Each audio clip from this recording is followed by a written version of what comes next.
you want to start that recording, that would be great. The second thing is, if you want to turn your cameras off, that's fine. That's good, and that's going to save some bandwidth. Some of us are on slower networks, and that helps with the presentations being able to load well. So feel free to turn your camera off. And then finally, ask questions. And we recommend using the chat. That's a great feature. There's a button at the top of your screen. It's a cloud window with 2 lines through it. If you click on that, that will open up the chat, and we'll be keeping track of that throughout the meeting. So feel free to chat, and then we can interject those questions when appropriate to the various presentations. And with that, I'm going to pass the meeting over to Denise Coleman, our state conservationist in Pennsylvania. So Denise, the meeting is all yours.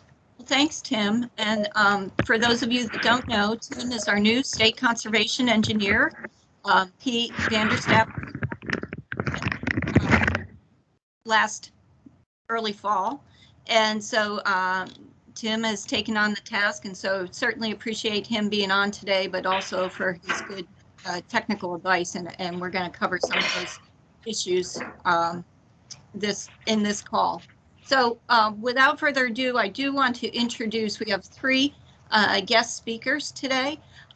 John Cloon from the U.S. Geological Survey, as well as Amanda Duran, who used to sit in one of our offices and is with the, and Todd Fear with the Appalachian Mountain Joint Venture Group, as well as the American Bird Conservancy. So really glad to have them be involved today, as well as Rachel Reyna, who's going to talk a little bit about a forest carbon policy letter from the National Association of State Foresters. So thank you all to our guest speakers for presenting today. I know it takes time out of your busy schedule, but we certainly appreciate it, and certainly appreciate hearing from you. So the first person is John Cloon, and John, I've had the pleasure of meeting with John every month to talk about his new discovery with nitrogen, and so we suggested that he be involved in this state technical committee meeting today because I think it's pertinent information for all of us as we look forward to cleaning up the bay and addressing nitrogen in our local streams. So with that said, John, I'll turn it over to you. Thanks, Denise. Can everybody hear me okay? Yes, we hear you well. Great. Okay.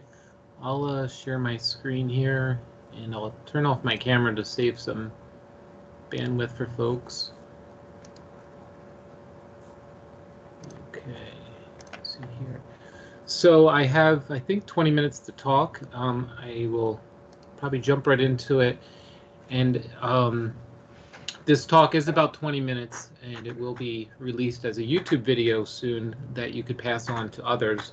But as Denise mentioned, I'm a hydrologist with the U.S. Geological Survey, and I'm very excited to present on this publication we've been working on for almost 5 years called Nitrogen in the Chesapeake Bay Watershed, A Century of Change.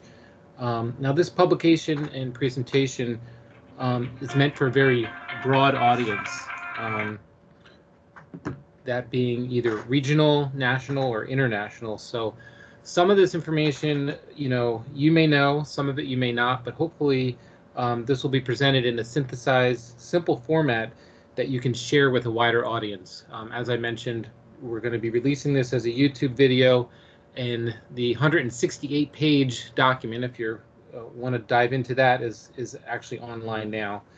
And this is part of a larger effort to give science support with myself, Scott Phillips, Ken Heyer, Jimmy Weber, and Alex Soroka, and give the science support to jurisdictions to help meet their TMDL milestones.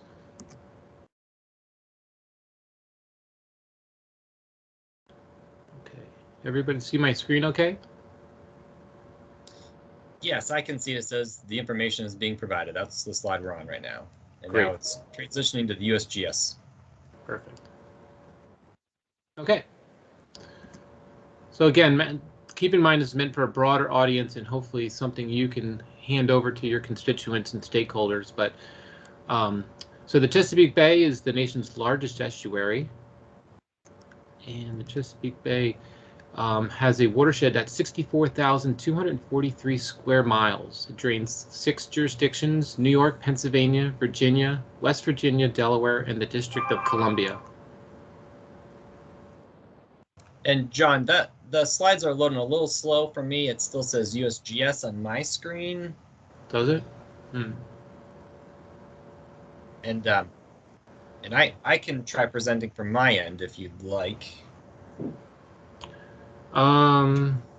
Has everyone else seen a map of the United States, or it might be just us, Tim?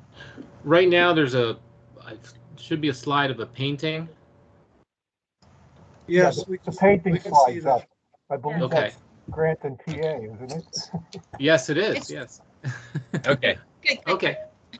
All right. Well, so this is just to kind of set the stage, but for just a moment, imagine yourself in the Chesapeake Bay Watershed in the early 1800s during a great period of change. And yes, this is the Lackawanna Valley during a period of great change from a forested landscape being changed into industrial and agricultural landscape.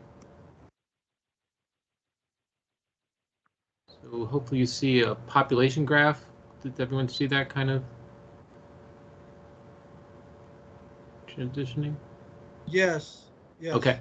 So as human population has increased in the Bay watershed over the past centuries, land use has changed from primarily undeveloped forested to agricultural and developed land. And as you may all know, these changes have led to increases in nitrogen inputs from 1950 to 2010 that I'm showing there.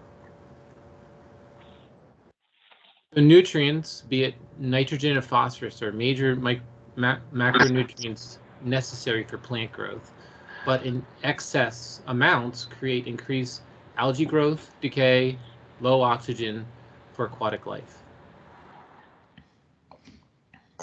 You're seeing on the bottom there a hypoxia within the bay, and this is for the year 2011, and this increased algal productivity from nutrient enrichment, also referred to as eutrophication, has resulted in the most expansive low oxygen hypoxia conditions, also known as dead zones, in the Chesapeake Bay.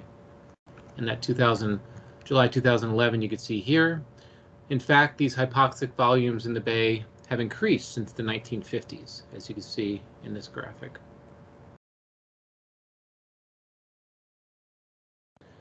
So in 2010, the largest total maximum daily load in the nation was developed for the bay for nitrogen, phosphorus, and sediment. These pollution allocations were further divided by major river basins and states. And as many are involved with, management practices expected to eventually reduce nitrogen by 25% are set to be implemented in the Bay watershed by 2025. The proportional sources of nitrogen load delivered to the bay varies by state. So here you can see the block for Pennsylvania, and colored are the different sources. For instance, green, agriculture. You see Virginia and other states as well. The Chesapeake Bay watershed consists of 6 major drainage regions that contribute varying stream flow to the bay. And of particular interest to the group, you can see the Susquehanna, which makes up most of Pennsylvania, or a good portion of Pennsylvania, and has the most daily stream flow to the bay. Use in the Bay watershed is predominantly undeveloped, along with agricultural and developed areas. And you can see that across the major drainage basins there. Before we talk about the various drivers of change that affect the delivery of nitrogen to the bay, we'll just define some important terms and units of measurement. So a watershed, the land area that drains rainfall to a water body, such as a stream. Concentration, the mass of nitrogen in a known volume of water, such as milligrams per liter. Load, mass of nitrogen delivered over a given time, often measured in kilograms per year. Yield, the load of nitrogen relative to the contributing landscape, such as a watershed, measured often in kilograms per square kilometer per year. And then flow normalized loads. These are adjusted nitrogen loads for flow and season, measured in kilograms per year.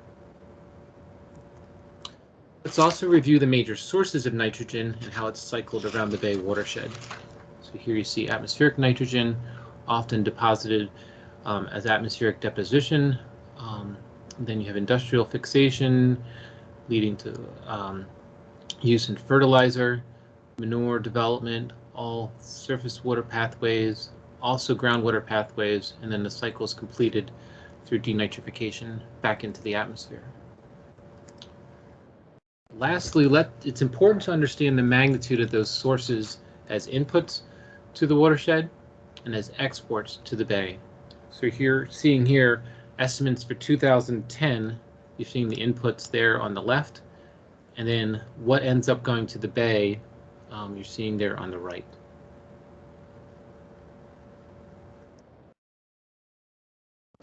So those responsible for management decisions have a varying degree of influence on the changes that control the movement of nitrogen. So things that we have less control over are things like climate and population, the atmospheric deposition that comes from other areas, the hydrology. But on the other spectrum, things we have more control over are things like wastewater discharge, development in areas, in urban areas, how we handle agriculture, be it animal manure or crop agriculture.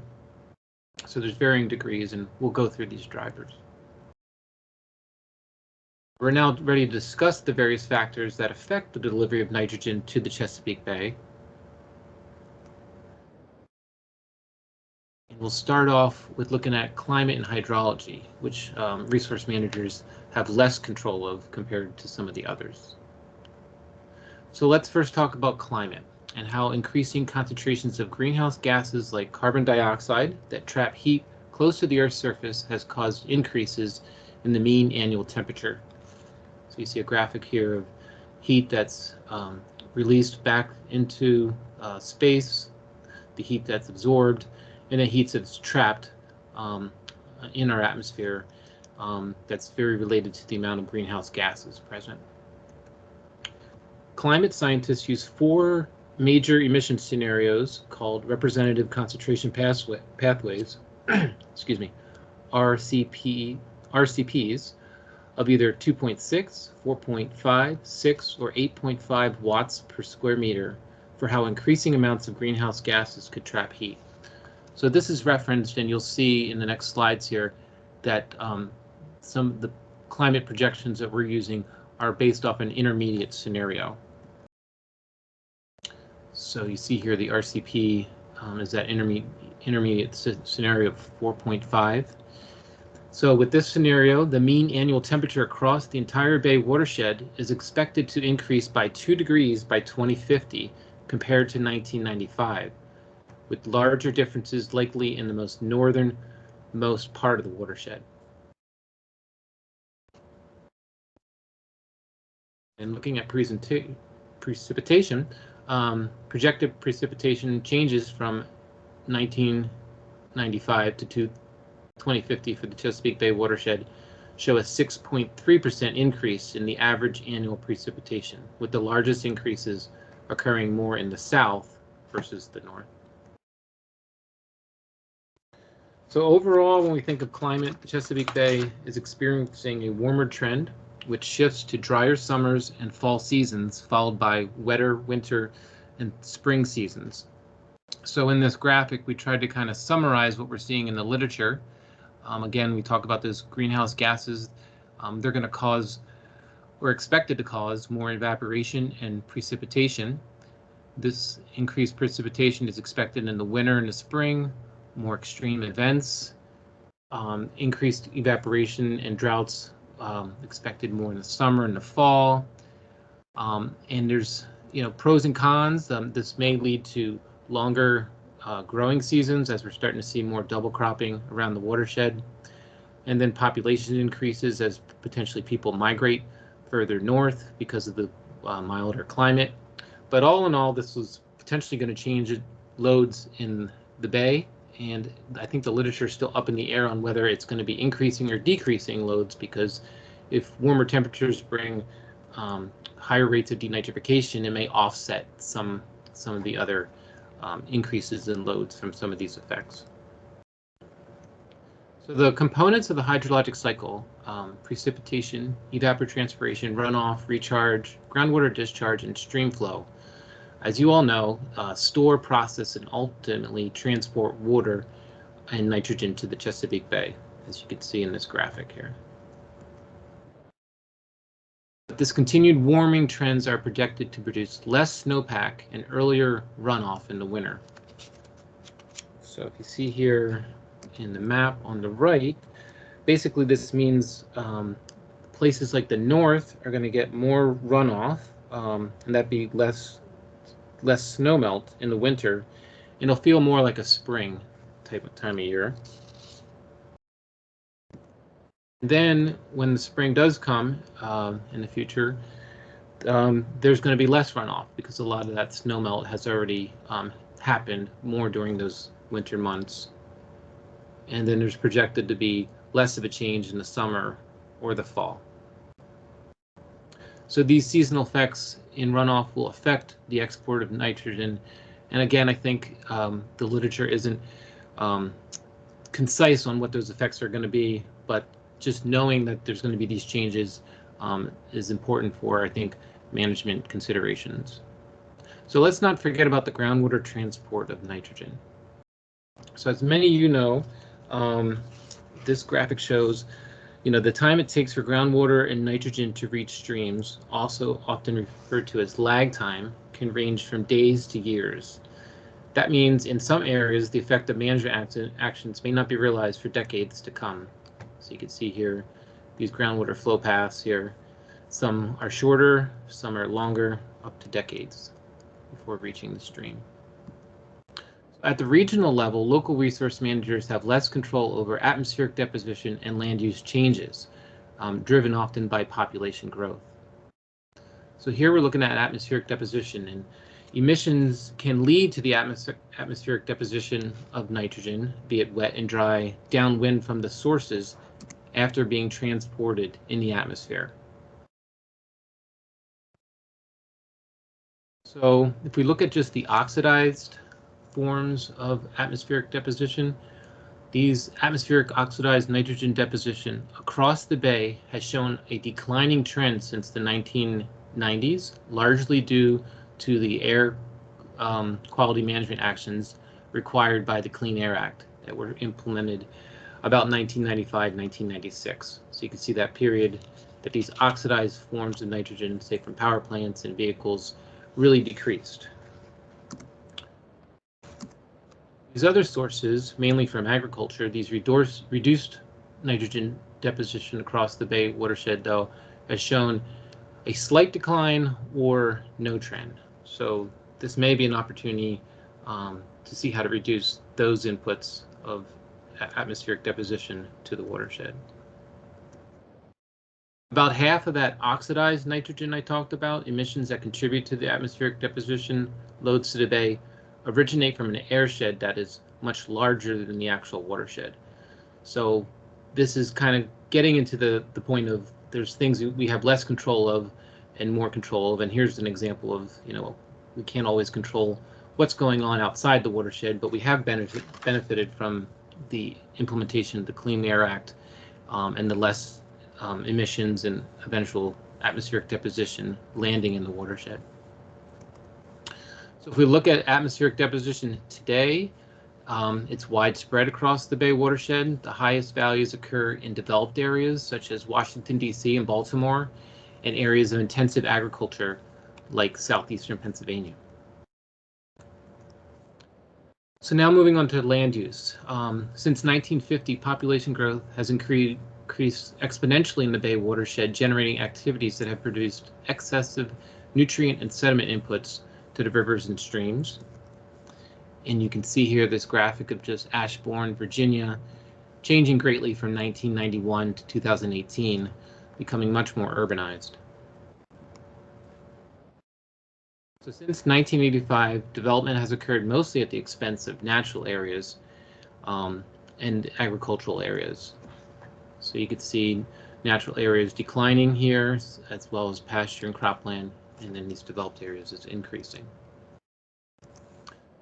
These if the trends of the 1980s through 2010s continue, then future growth will be focused in suburban and adjacent areas with an emphasis on developing large lot single-family homes.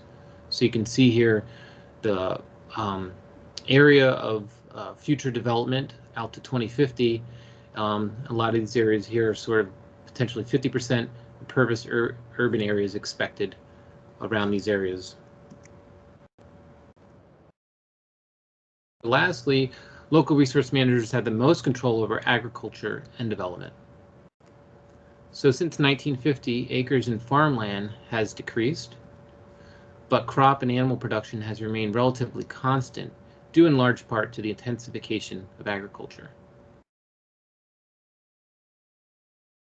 For example, there has been a substantial increase in the number of broiler chickens sold in the Chesapeake Bay watershed from 1954 to 2012, and selective breeding and nutrition improvements have more than doubled the weight of these broilers. And you can see this by this line graph, broilers sold, colored by each state. Led to increases in nitrogen-related impacts to water quality in agricultural areas. For instance, nitrogen concentrations in streams of the eastern shore of the bay commonly exceed water quality criteria recommended to protect aquatic organisms. There's also been a big increase in the variety and the quantity of conservation practices to reduce this nitrogen from agricultural areas. And here's just an example of, since the Bay Agreement, you're seeing just that quantity and variety just exponentially increase. And estimates have been made for the eventual nitrogen reduction of 11% from 1985 to 2014 for conservation practices and land retirement. And another way to think of this is if these conservation practices, or at least this estimate says that these conservation practices did not go into effect, that potentially nitrogen inputs and loads would have been 11% higher. But despite these estimate loads to the streams in most agricultures did not change substantially during this time period, possibly due to the lag time needed to see the effects of nutrient reduction efforts. So more research is needed to better understand the water quality response of conservation practices, and Denise and many of us are in discussion on how to do that. I'll go kind of quick because I know I'm running up against my time, but the expansion of developed land is a major driver of nitrogen in the Bay watershed, and you can see low, medium, and high density. It's important to note that point sources such as wastewater have declined, controlled through regulation technology, and will likely continue to be important in controlling nitrogen loads in urban streams. And just like agricultural conservation practices have increased, so has BMPs from urban areas, especially related to stormwater, and you can see that in the graphic there. So now let's look at some examples of how these factors have affected the delivery of nitrogen to the Bay watershed. So in the Patuxent River, this is a good example that demonstrates the clear connection between improved wastewater treatment and nitrogen loads. So you're seeing here in orange the Patuxent River values, and then you're seeing in yellow the wastewater treatment values decreasing over time. In Pine Creek, this is the main source of nitrogen to the forested watershed is from atmospheric deposition, and this, as I mentioned, has been decreasing since the 1980s. As a result, Pine Creek has shown a reduction, like many other forested watersheds, in nitrogen exports. Urban watersheds like Difficult Run have been seeing increasing nitrogen loads, most likely as a result of septic discharges and new construction. In the Choptank River, nitrogen loads originating mainly from the agricultural fertilizer have continued to increase despite conservation efforts, owing to the long groundwater transit time of legacy nitrate contamination. And then lastly, the Susquehanna River. It's a large watershed that has shown a promising decline in nitrogen loads since the 1980s as a result of improvements in wastewater and implementation of practices, but loads have remained consistent in more recent decades. If we look at all the major rivers to the bay, you can see decreasing loads. The black represents the total load to the bay, and of most interest, I think the Susquehanna here is shown again, showing reducing loads. But so the Susquehanna River, with the largest annual load over time, continues to be a major challenge with respect to reaching the goal of the TMDL. Before you go, though, let's look at a long-term perspective of the major drivers of change up to the present and a forecast into the future for the Bay watershed. So I just have a few more slides here. So what I'm showing here is delivery exported to the Chesapeake Bay, developed through a Sparrow model from 1950 to 2050. And if you look at this, this is the stacked sources. So you have agriculture in green, gray is developed, brown is wastewater, and blue atmospheric, that the sum of all these sources of nitrogen to the bay has increased from 1950 to the 1980s, but has varied afterwards. And nitrogen in atmospheric deposition, shown in blue, in wastewater has increased substantially from 1950, but started to decrease more recent, owing, as I mentioned, to the Clean Air Act and the implementation of enhanced nitrogen removal technologies, and has kind of remained constant. Nitrogen from developed areas has increased along with population growth, as you can see here.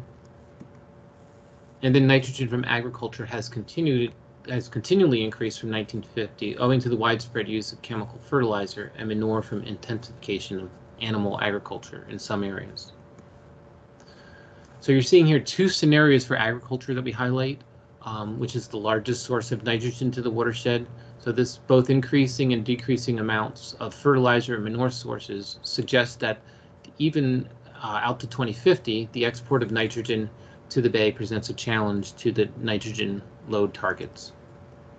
So in summary, the greatest opportunities for future nitrogen reductions to the bay watershed are in developed and agricultural areas. And lastly, we're not alone. The bay watershed, there are numerous coastal areas around the world that have been impacted by excess nitrogen. And this is why this report was done, because the science, management, and regulation efforts to save the bay are pretty unprecedented. The work that you guys do between the science and management, and the hope is that if the nation's largest estuary can rebound, it will serve as a model to the world.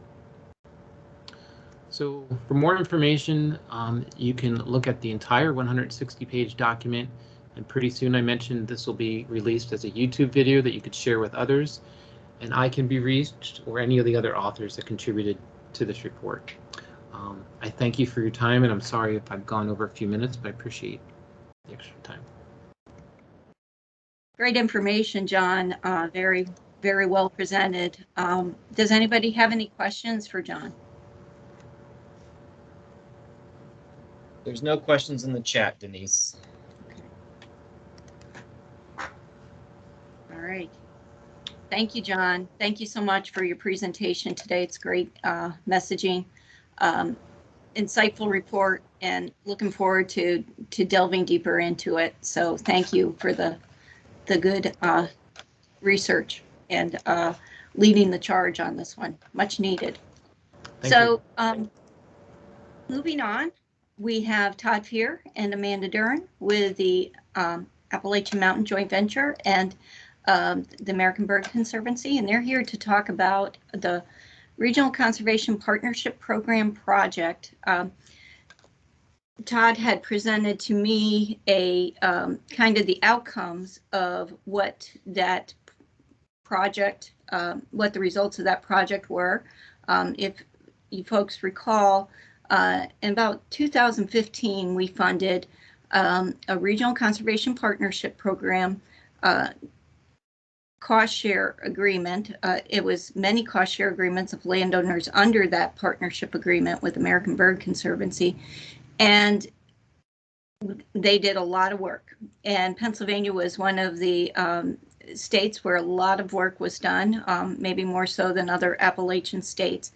But today we got kind of a final report out of all this work, all this forest management that was done by John and Amanda, and wanted to give Todd and Amanda a chance to go over the report and the findings of what happened as the outcomes as it related to this project. So, Todd, are you there?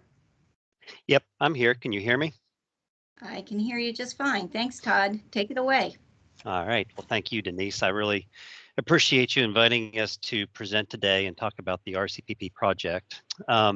Tim, were you going to show our slides from your end, or do you want me to do it from my end? Yeah, I can do that right here if that works for you. All right, that works for me. All right, well, while Tim's getting that fired up, so yeah, I'm Todd Fear. I'm coordinator of the Appalachian Mountains joint venture, one of the U.S. Fish and Wildlife Service migratory bird joint ventures. And I'm going to be tag teaming this presentation with Amanda Duran, who is now our Director of Conservation Partnerships. She actually started with us on this project as the coordinator there in Pennsylvania. So I'll provide an overview of the project and kind of the overall results, and then I'll hand it off to Amanda and she can talk about the Pennsylvania specific pieces. All right, next slide, please. Can you see the slides, Todd? Yep, I can see them. Okay, very good.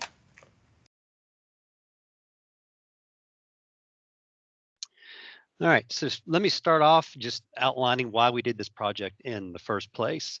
So cerulean warblers are a migratory forest songbird. They are one of our partnership's highest priority species for conservation. And the reason for this being that they have declined significantly over the past several decades, more than 70% loss since 1966. They were petitioned for listing under the Endangered Species Act in 2000. And even though they were found not warranted for listing, that was in 2006, they've continued to decline since then. And so part of the rationale was to be preemptive, much in the same way that we were with golden wing warblers, do work on the ground to try to prevent any sort of future listing. Next slide, please. So because they had been declining so much, there's been a lot of research go into ceruleans and what can be done to enhance their habitat, especially using forest management.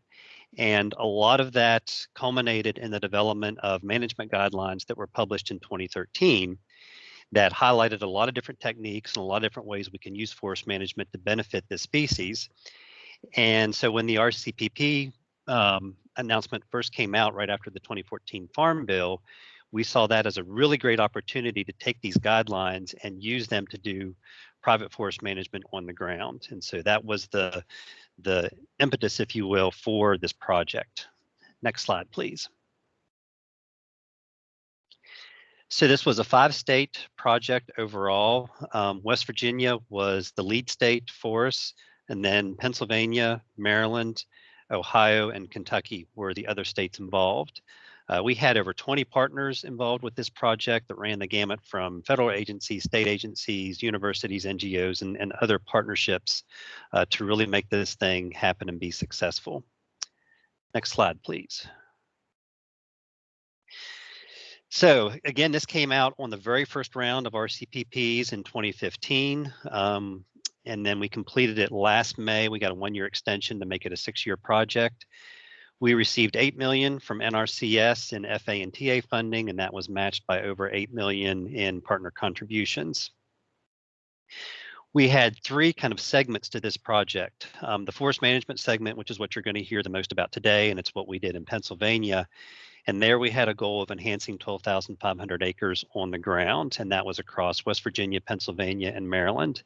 And Denise is correct in stating that most of the work happened in Pennsylvania. That's where we had the most activity. We also had a surface mine reforestation component that was focused just in Ohio and Kentucky, and our goal here was to enhance 1,000 acres and reforest those acres of legacy surface mines. And then finally, also in Pennsylvania, partnering with TNC, enrolled 2,000 acres into their Working Woodlands program as one of the other objectives. Next slide, please. So one of the really key aspects of this project was understanding what kind of capacity we were going to need on the ground to really make it work. And as I was putting the proposal together and working with partners, this was one of the things that I made sure to really address in each state and with the partners. And as a result of that, we brought on several staff to help with the project and then partnered with some other folks to make use of staff they already had on the ground. And so In Pennsylvania, we hired 3 staff. Again, Amanda was brought on as our project coordinator. And then we had 2 field foresters, Kevin Yoder and Slater Hafer, that were based in different parts of the state to do a lot of the on-the-ground work with landowners themselves.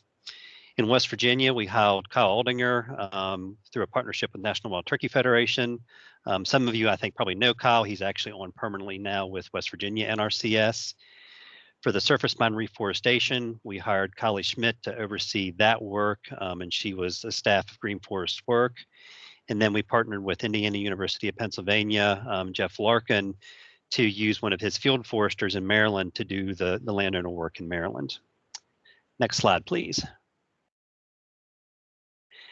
And so this is where we ended up with things. And so in this table here, in the gray is what our objectives were for the forest management and the surface mine reforestation.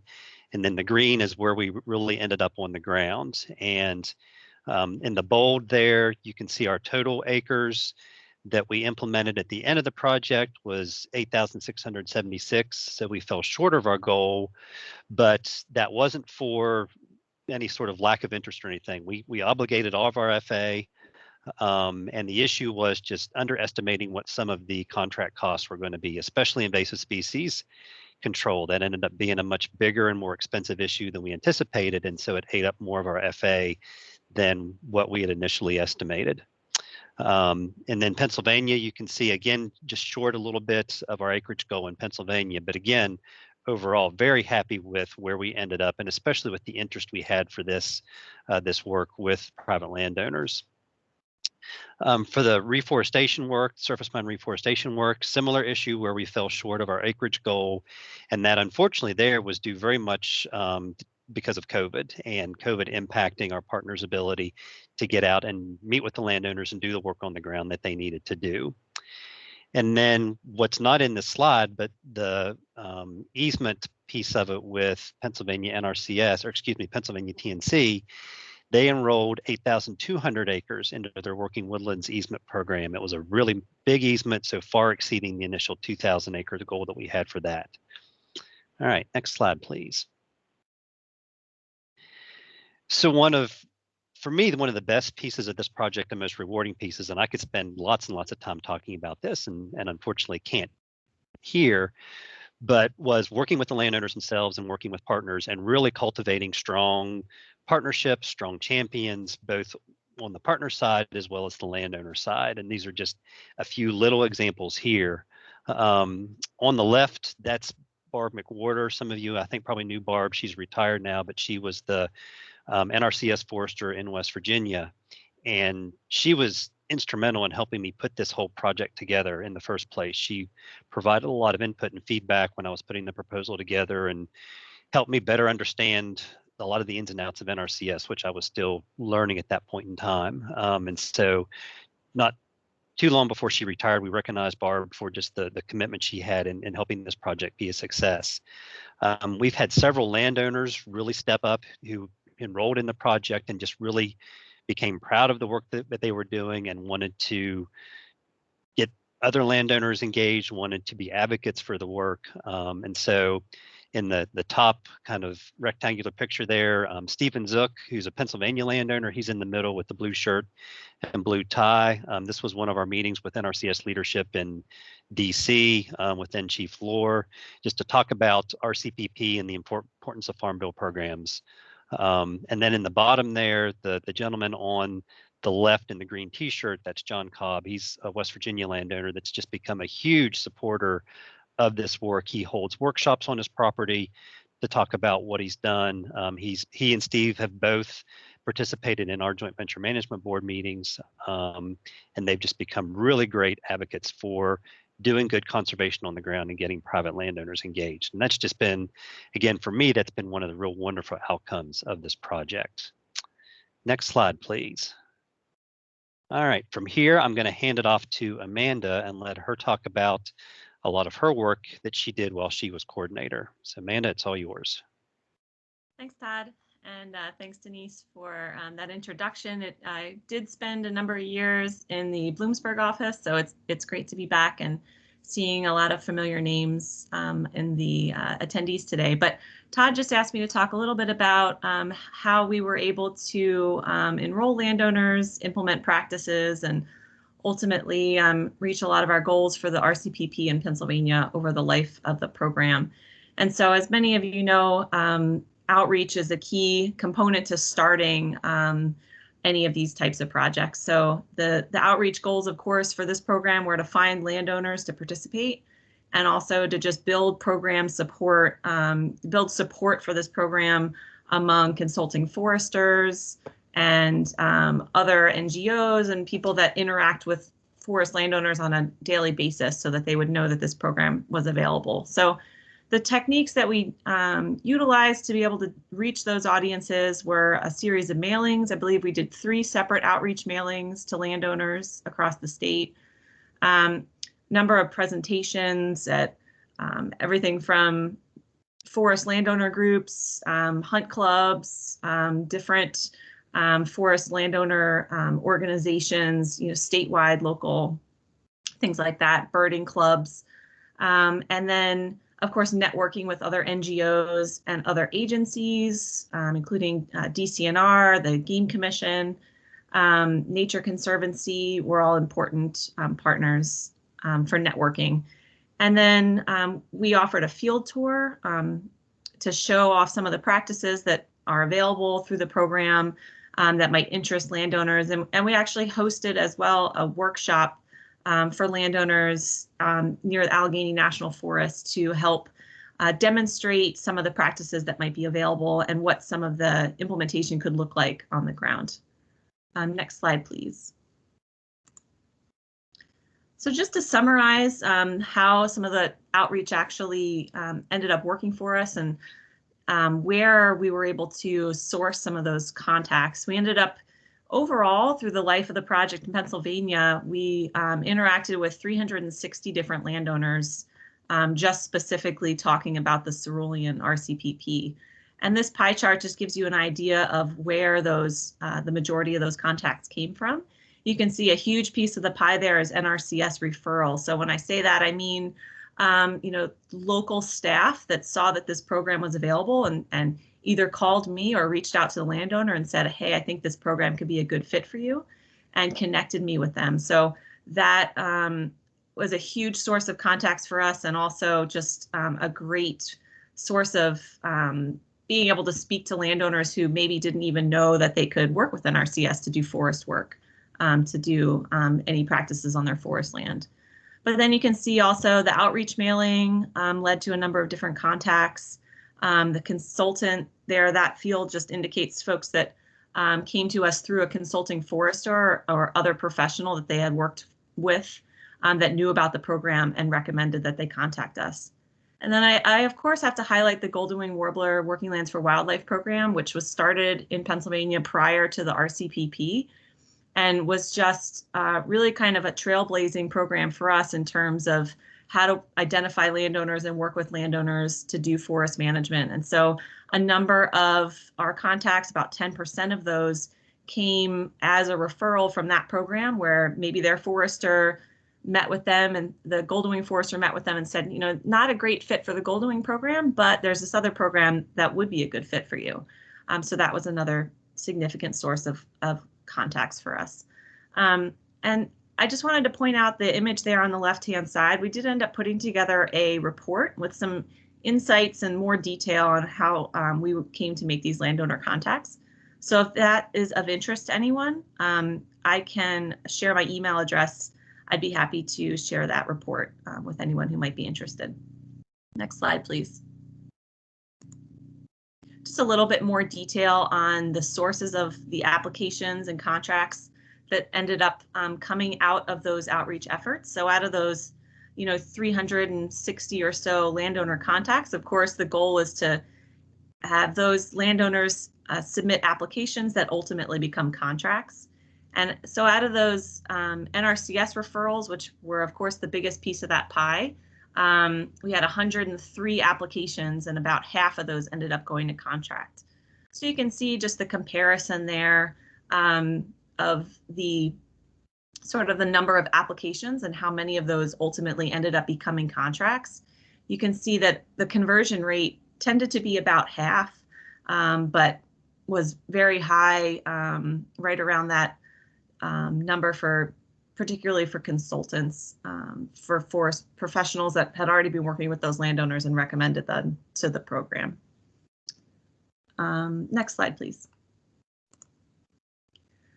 So I just wanted to summarize some of the challenges that we ran into and some of the strategies that we used to overcome those challenges, in case this might be of interest to anyone who has been considering an RCPP or been thinking through any of these types of projects, working with landowners that, you know, maybe could look at some of the things that we ran into. I imagine that it would be something that might be helpful to think about before starting a new project. So one of the big constraints that we always had a challenge with was some of the expenses above what the incentive payments were able to cover. And generally the payment rates were very, there weren't many practices where it was financially not feasible for a landowner to conduct that practice based on the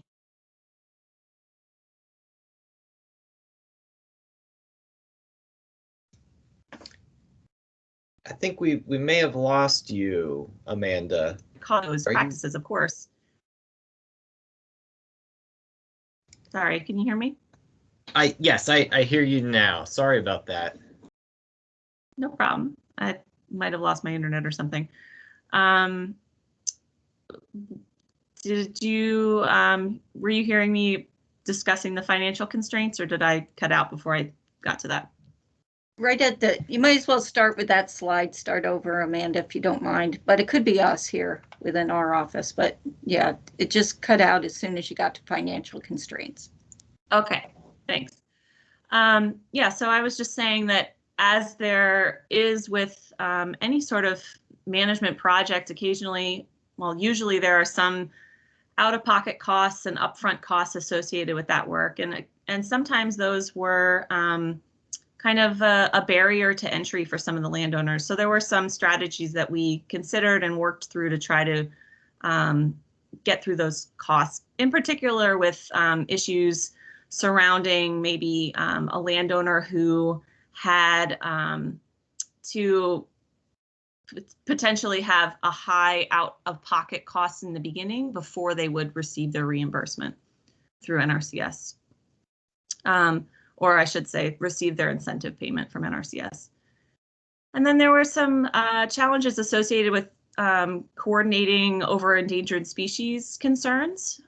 So there were a number of restrictions that we had to follow to make sure that we would not have any negative impacts on any endangered species. In particular, Indiana bat was one that we always had to make sure that we would not be having any unintended negative impacts. And so there were time of year restrictions and tree species harvest restrictions associated with those species, as well as some just the process of having those management practices or contracts reviewed by the Fish and Wildlife Service could potentially take a long time. So there was just having to factor that into the timing of the contract process. But there were a number of strategies that we were able to employ that made that process more manageable. But in particular, the time of year harvest was difficult in some cases. In areas where there could be potential impacts to endangered or threatened bat species, tree harvesting was usually limited to only the winter months. Which there are a number of benefits to doing forest management in the winter, of course. You know, reduced impacts to soils if the soil is already frozen, reduced impacts to other breeding bird species, for instance, but it could be difficult to sometimes make sure that all of the harvesting that needed to happen could happen during that time window. And at the time, in terms of field capacity, Todd mentioned that we did hire 2 field foresters just for Pennsylvania to work on the RCPP program, but to work on the cerulean RCPP, because at the time there were not many NRCS staff who had forestry experience. That has since changed, and NRCS in Pennsylvania has certainly increased the capacity that they have to do forestry work. But at the time, the capacity of our cerulean foresters to be able to go out, meet with the landowners, plan the projects, work with the contractors, all of the things that are involved with planning a good project, having enough time to be able to do that was certainly a limiting factor. And then just in terms of logistics, being able to find the contractors that were available to do this work across the state. There were some available in some areas, but not in others. Other things like mill closures are always a problem when we're trying, in particular, to find a market or someone who's able to purchase any of the low-grade material to make some of these projects not just financially possible, but possible at all. Sometimes it's hard to find a contractor who is able to do this work if there's no one to purchase the material. And then we did also run into some issues with invasive species quarantines with the spotted lanternfly in some of the areas where the RCPP was, in some of the counties where this program was active, were in the initial states, the initial counties of the spotted lanternfly quarantine, which made it difficult or impossible for us to have the landowner remove any material from those areas. Next slide, please.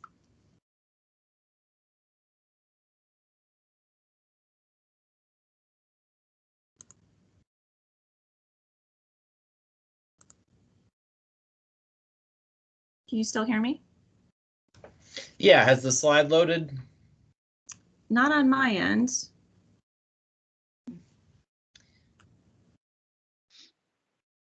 I apologize. That must be the network on my end here. No problem.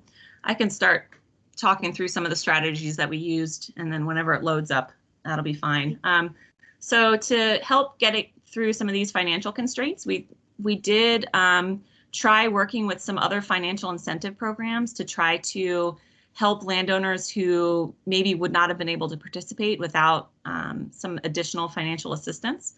So at the time, the Ewp program with the Pennsylvania Game Commission was available to kind of partner with in terms of the NRCS incentive payments and to provide an additional source of funding for some landowners who participated and met certain qualifications.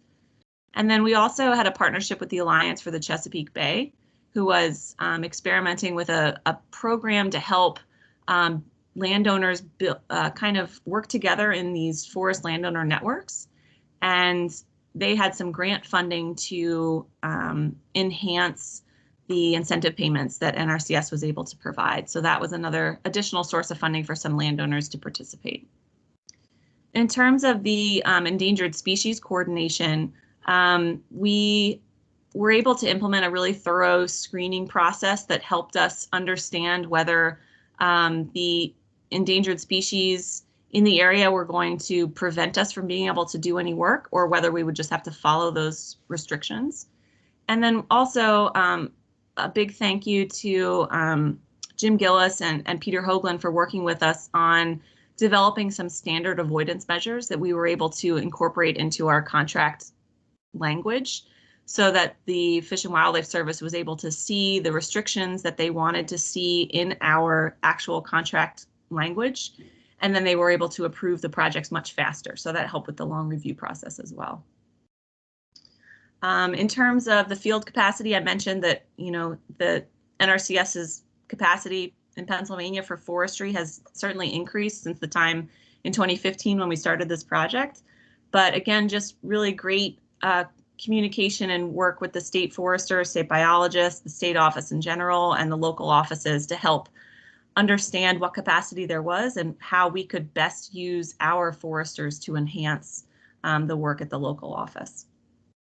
And then finally, in terms of logistics, you know, the mill closures especially has really just been a huge issue in trying to get these projects implemented.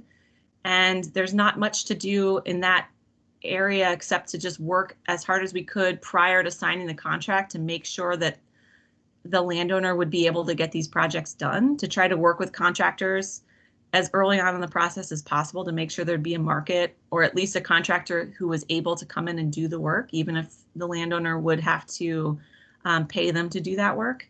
And so it just comes down to really good conservation planning and having a detailed planning process to make sure that the landowners were going to be able to be successful in their contract. So my final slide, which I'm not sure if we'll be able to see here, but essentially I was just going to summarize some of what we found to be our real keys to success in the RCPP that hopefully would be helpful to anyone else considering another RCPP in the future. And the four big keys I would say are being able to leverage your existing landowner contacts and connecting with those with established landowner relationships. So you saw how essential it was to have those NRCS referrals from the local office. So making sure that you reach out and connect with all the local offices who have those landowner contacts prior to getting the project off the ground. Making sure that you select a target species that really resonates with the landowners in terms of what that species needs. So the habitat that cerulean warblers need also just was really, it really resonated with landowners in terms of trying to promote the regeneration of oak and trying to diversify the structure in the forest. And that was something where it wasn't too hard of a sell in many cases. The landowners were really interested in having this work done. And then having good, strong markets for wood products is just essential to being able to have these projects be successful, especially at scale. So whatever we can do to support and ensure the continued existence of these markets for wood products in the state is really key to making sure that these projects have the contractors and the professionals available to make sure that they are able to happen on the ground. So that's all that I had, but I'm happy, and I'm sure Todd would be happy to take any questions that anyone might have. No questions in the chat that I can see. Anyone have any questions for Yeah. Amanda? Hi, Amanda. This is Bob Hartman. I'm with the Cradle of Liberty Council, Boy Scouts of America, and we Of did. course. Hi, Bob. Good. Hi. Good. Yeah, we did 48 acres at Rcpp Falls in Monroe County, and just to comment on the financials. I mean, that's what we saw too. I think we did invasive species control, deer exclusion, and then obviously the thinning. And we came in about where we typically do with the invasive control and the fencing, but the thinning, we were not able to get a contractor to come in to do that that could market some of the lower grade materials. So, it cost us a fair amount of money to do that thinning. We brought chainsaw crews in. And as you mentioned, that's really the challenge with a lot of these Ewp programs more recently is, you're typically removing low grade, and at least when you could pull some pulp off, it would soften the cost structure a little bit. But, those markets just aren't there. So the out-of-pocket expense is getting higher on these programs. Right. Yep, exactly. And of course, having the incentive payment at all makes it potentially, possible for landowners to be able to do any of this type of management. But, previously where these markets were robust, it really made it just much more feasible, especially to do large projects. Right.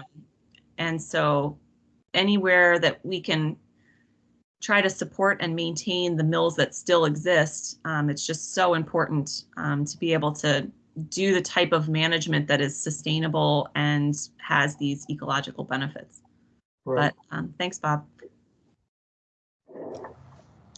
Any other questions? Well, big thanks to Amanda.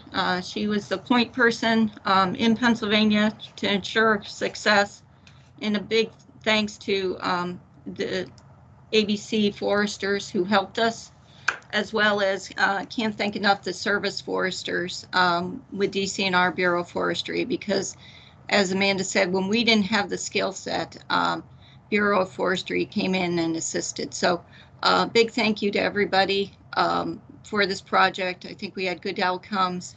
Hopefully we'll see the populations increase for this rearland because of the work that's been done. So thank you, Amanda, and thank you, Todd.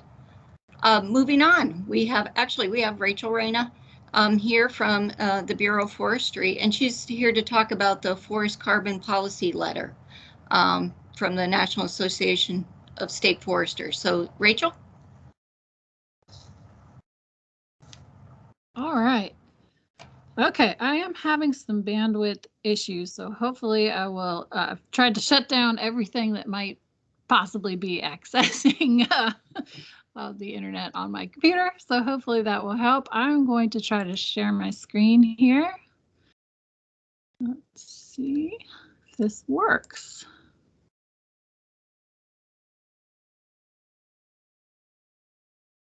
Okay. All right, can you guys see that? Hear me? I can't yet, but I'm Yeah, yes, we can see it. others can. Good. Okay, okay. All right, let's see if we can get this rolling. Okay, hopefully we're going to be all right. Okay, so hello, everyone. My name is Rachel Reyna, and I work with the Commonwealth in DCNR's Bureau of Forestry as Chief of Rural and Community Forestry.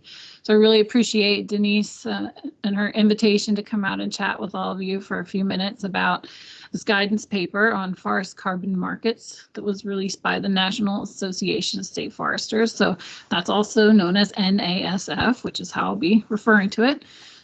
So I'm fortunate to be affiliated with the NASF Forest Resource Management Committee and a related work group that's been convened to talk about how states can best participate in and navigate the oncoming tidal wave of forest carbon related programs. Today, I'm going to give you an overview of the guidance paper that recently came out, as well as letting you know about some other educational opportunities that are available if you want to learn more. So I'm hoping to have plenty of time for questions when I finish, and I'll do my best to answer them, but I'm going to make you aware at the outset that, like a lot of forestry folks, I am still very much learning about the forest arena, and I'm certainly not an expert. Scrambling to learn more as markets and related opportunities continue to develop at a really fast pace. Okay, so hopefully that slide is advancing for everyone. So for those of you who might not know what the NASF is, it's a nonprofit organization that represents the directors of state forestry agencies in the U.S. There are 59 members, so one for each state and territory. In a nutshell, NASF is active nationally. It's helping to foster broad partnerships and coordinate policy and program-related positions on ongoing and emerging forestry issues in the country. Forest carbon markets are one of the many issues that NASF is tackling right now. It's really tricky work because every state and territory is really at different points related to how well staff understand the forest carbon lingo and the ins and outs of the forest carbon programs and markets. Also, what is available in each state is highly variable. States also have differing levels of what you might call onboard expertise related to carbon. There are a few states that have hired forest carbon experts, but really many states don't have the funding or positions available. So one of the objectives of this forest carbon guidance paper is to provide what you might call sort of a carbon 101 class to state employees and others. So in the next few minutes, I'm going to go over a set of overall state forester endorsed recommendations related to how states can better pursue and participate in forest carbon opportunities. If you get a copy of the guidance, you'll see that it includes links to a series of short and really easy to understand video presentations that address basic forest carbon terminology, forest carbon marketing programs and project developers, and also pursuing carbon market opportunities on state-owned lands. So again, today I'm going to walk you through the recommendations of this Forest Carbon Markets Work Group. And if you don't already have a copy of the document, you can request that through the state forester and the Bureau of Forestry, or through Denise, a state conservationist, or some of the folks that work with them. So I really want to start with just a little background. So if you're at all involved in forestry circles, probably noticed there's a lot of talk about forest carbon sequestration, especially in relation to what we can be doing proactively to mitigate climate change. There are scientific studies, news stories, policies, or potential policies at various levels. We've got legislation and rumors of legislation. And there are a variety of new programs being piloted that intend to help expand access to carbon markets to more non-industrial private forest landowners. So as policymakers, scientists, and managers continue to wrestle with the climate change crisis, really, forest carbon is emerging as a high priority solution at the national level, and also within some state governments, including our own here in Pennsylvania. The state foresters recognize this as a really great moment that shines a light on forests and forest management. And we all need to be poised to move as best we can in the brave new world of forest carbon. The recommendations of the work group, which was made up of a variety of state folks and state forester policy and communication experts, were also vetted through partner organizations that have forest carbon backgrounds or work with forest carbon programs. Some of the recommendations are going to sound like common sense, but I'm going to present them all for you to consider. So the first set of recommendations is related to building on what state forestry agencies currently do best. So educate landowners and provide them with information and technical assistance, and also work to train our own staff. So this is something we all do. It's what you might call low-hanging fruit in the forest carbon scene. We can fairly easily add forest carbon information into trainings we're already undertaking, or create new trainings and or publications for landowners that are forest carbon focused. We can work with partners to provide the necessary information related to local or regional demand, and we can also help landowners understand what fair pricing looks like, as well as what to look for in credentials of businesses that they might encounter when they're in the carbon market arena. So in order to do this well, we need to make sure that our staff have that basic foundational knowledge of forest carbon terminology and an understanding of how programs available in our states work. So the video presentations that are linked in that guidance document that I mentioned are a good first step in the learning process. So the next set of recommendations surround the acknowledgement that private sector partners have already been working in this space. They've been developing and marketing programs, as well as conducting necessary verification and monitoring. This is essentially part of a free marketplace. And as such, we really feel like the overall efforts of state forestry agencies should be in support of partners becoming self-sustaining and not necessarily dependent on state governments for their ultimate existence. So as a note on forest carbon opportunities specific to Pennsylvania, we have two active programs.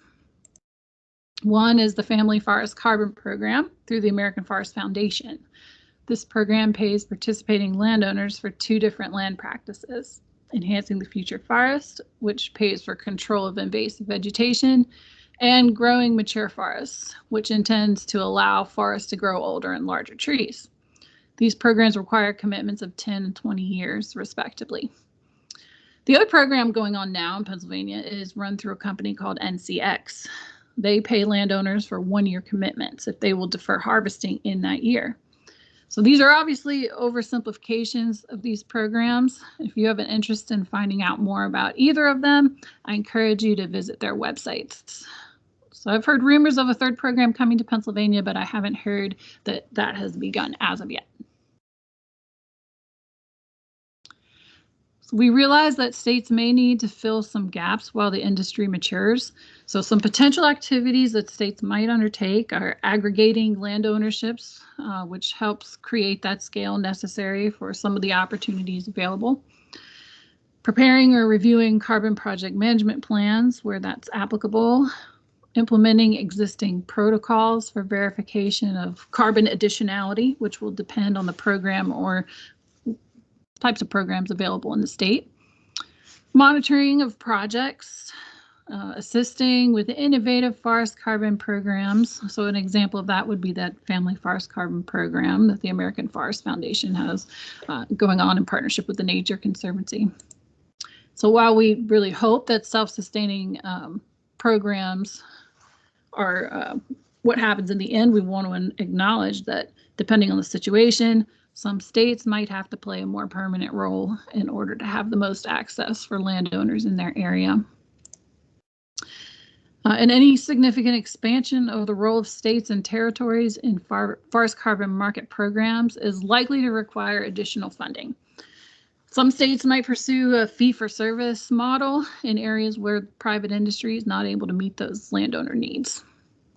So the final area of guidance is around communication, and especially with forest landowners and entities running forest carbon programs in your areas. So NASF recommends the following key concepts be intentionally reinforced through new and existing communication avenues.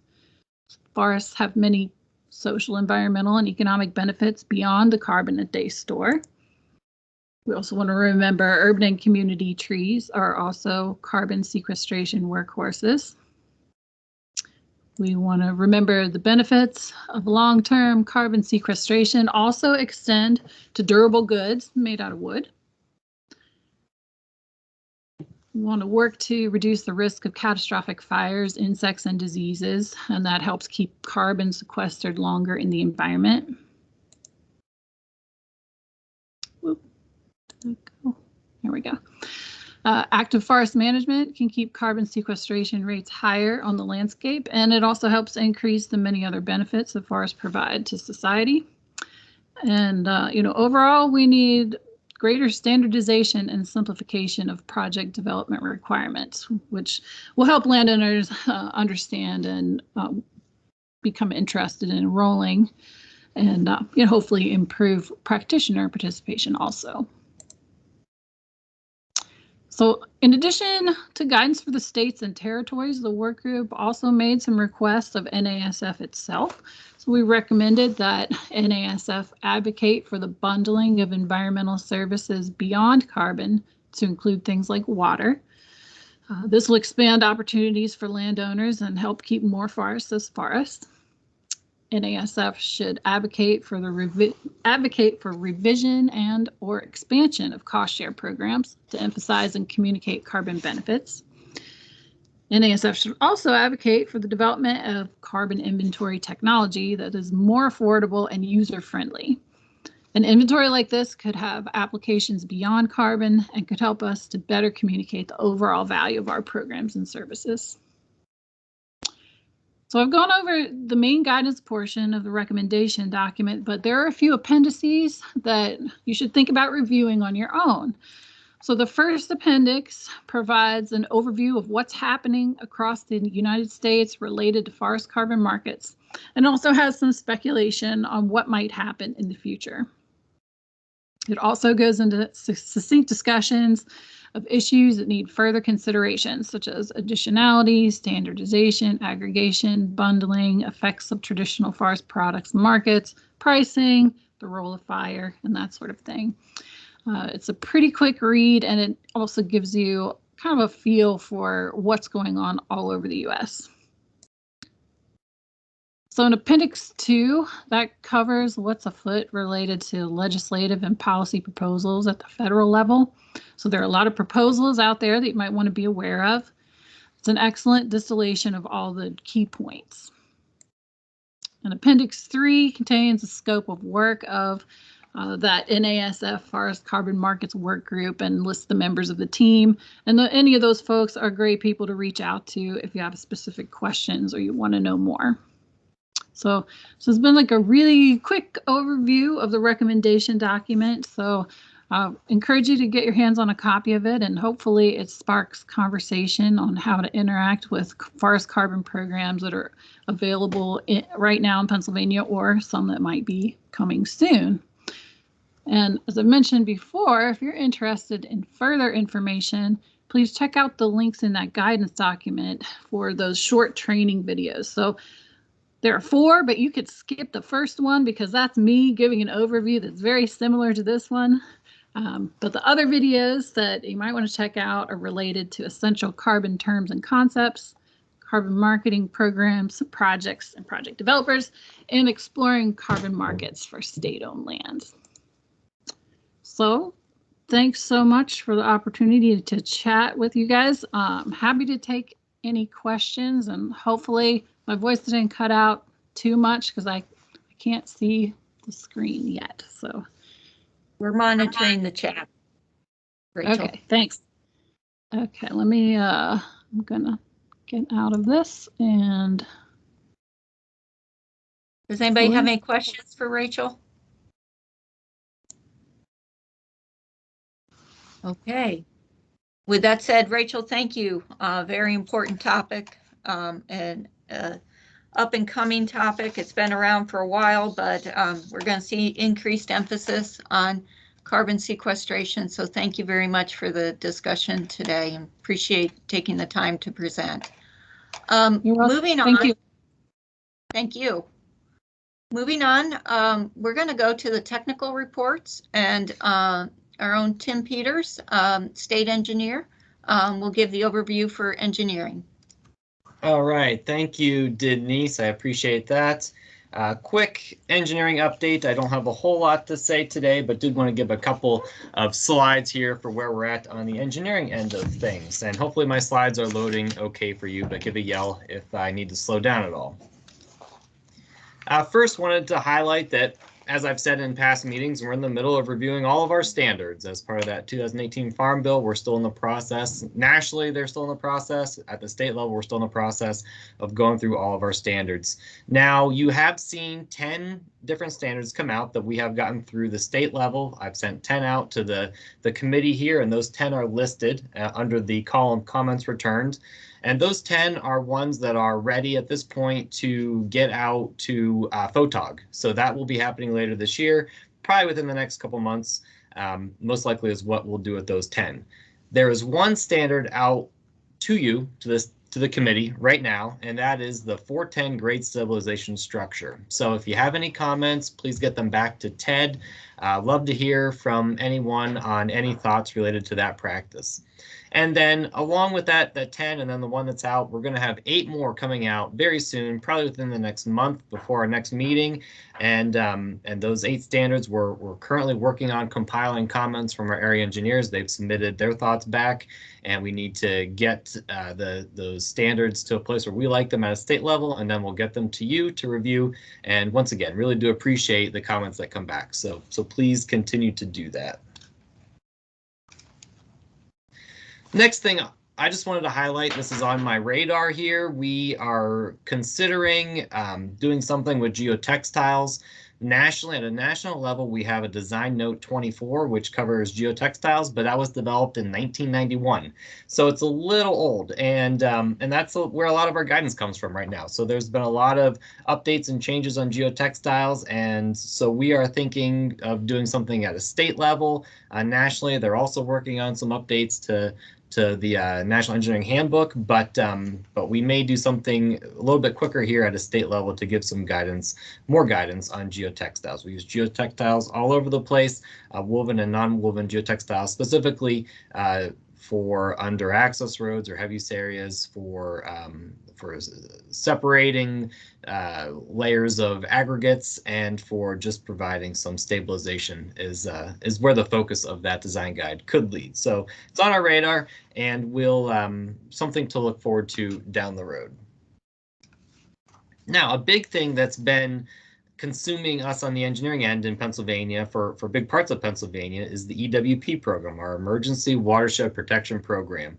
And we had some storms come through earlier this year. The Ida hurricane really caused some damage in some areas of the state, and so the EWP program is out, and we did solicit eligible sites, and we have come up with 33 sites. We have 33 sites across the state in various counties that we have determined to be eligible, and we're in the process of working through our damage survey reports. And once we lock in funding for those, then we'll proceed with the design phase of those projects. Now, the NRCS end of the funding is good. We have funding available nationally for the EWP program, but as part of the program, we do need to have sponsors that are committed to the operation and maintenance of those projects down the road, and then also providing a 25% match.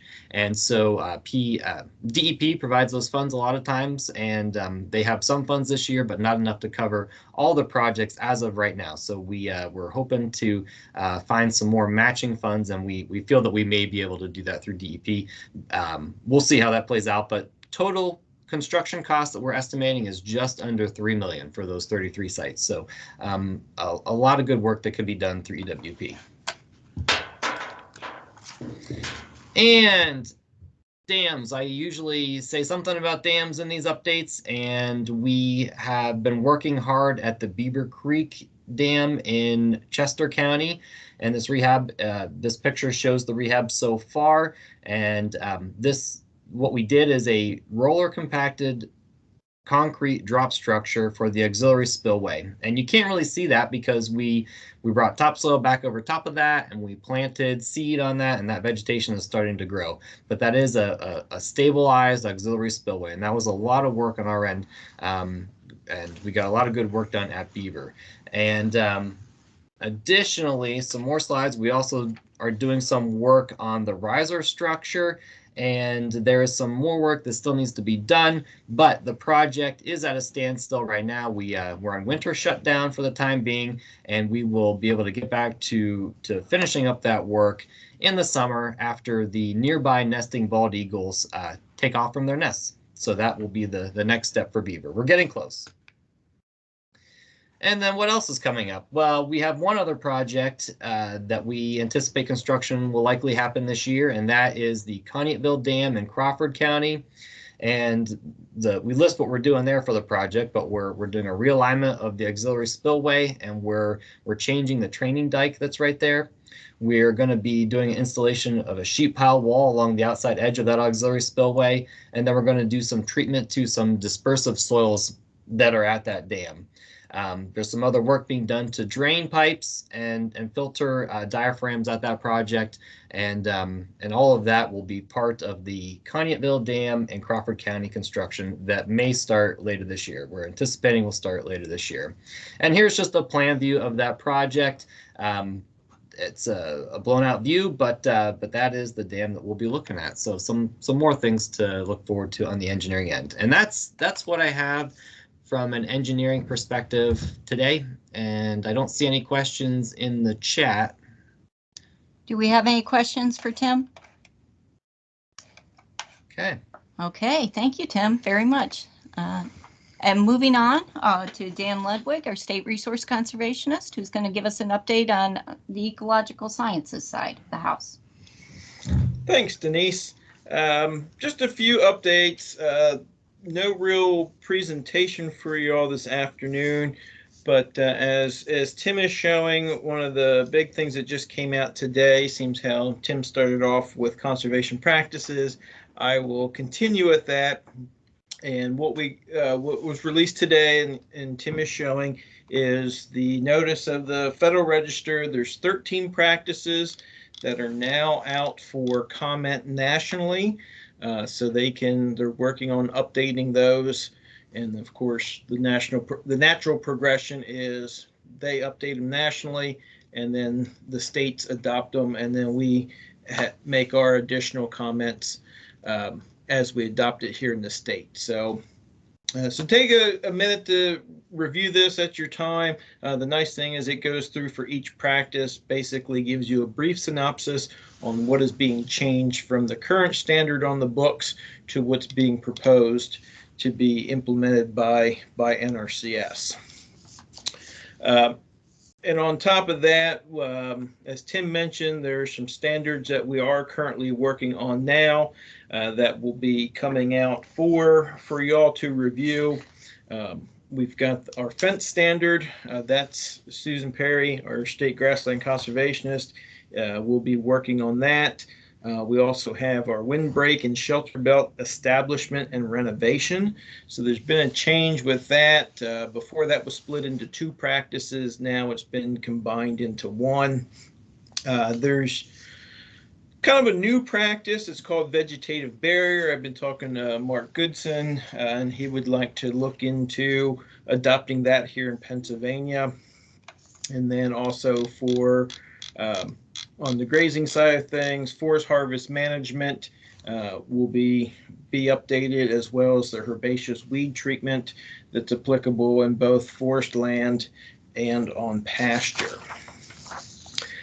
We've been busy doing our trainings throughout the year. So back in September, we held our certified planner training.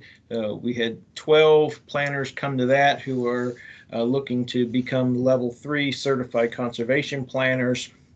We did our intro to planning, or intro to conservation planning, which is for our new employees who are just looking to get started going down the path of becoming a certified planner. We had 17 individuals attend that, made up of both partner staff and NRCS.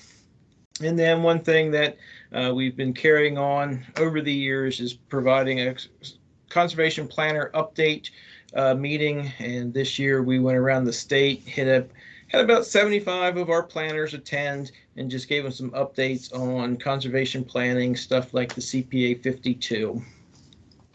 One of the other things that to update you on is staffing. The ESD, or Ecological Sciences, is back to being fully staffed now. We've welcomed Peter Hoagland, our state forester, and Jim Gillis, our state biologist, back to the Ecological Sciences team. And then we've also just recently filled our resource conservationist position that was formerly held by Gwendolyn Cruz. That we've brought on Diana Estadas. She was the district conservationist in Dauphin, so she will now be picking up the lead for conservation planning, NEPA compliance, and all those other fun things that Gwendolyn used to do.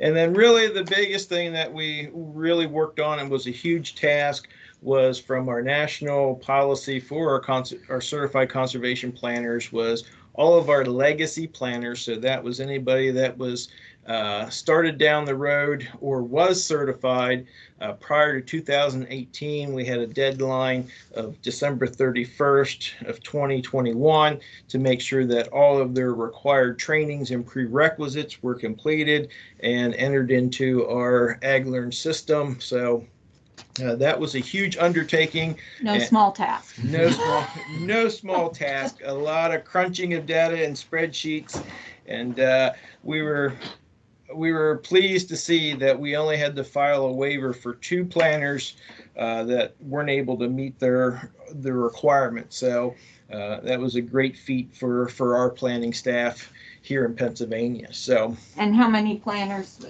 Dan, we were at one point 158. I don't know where we are now.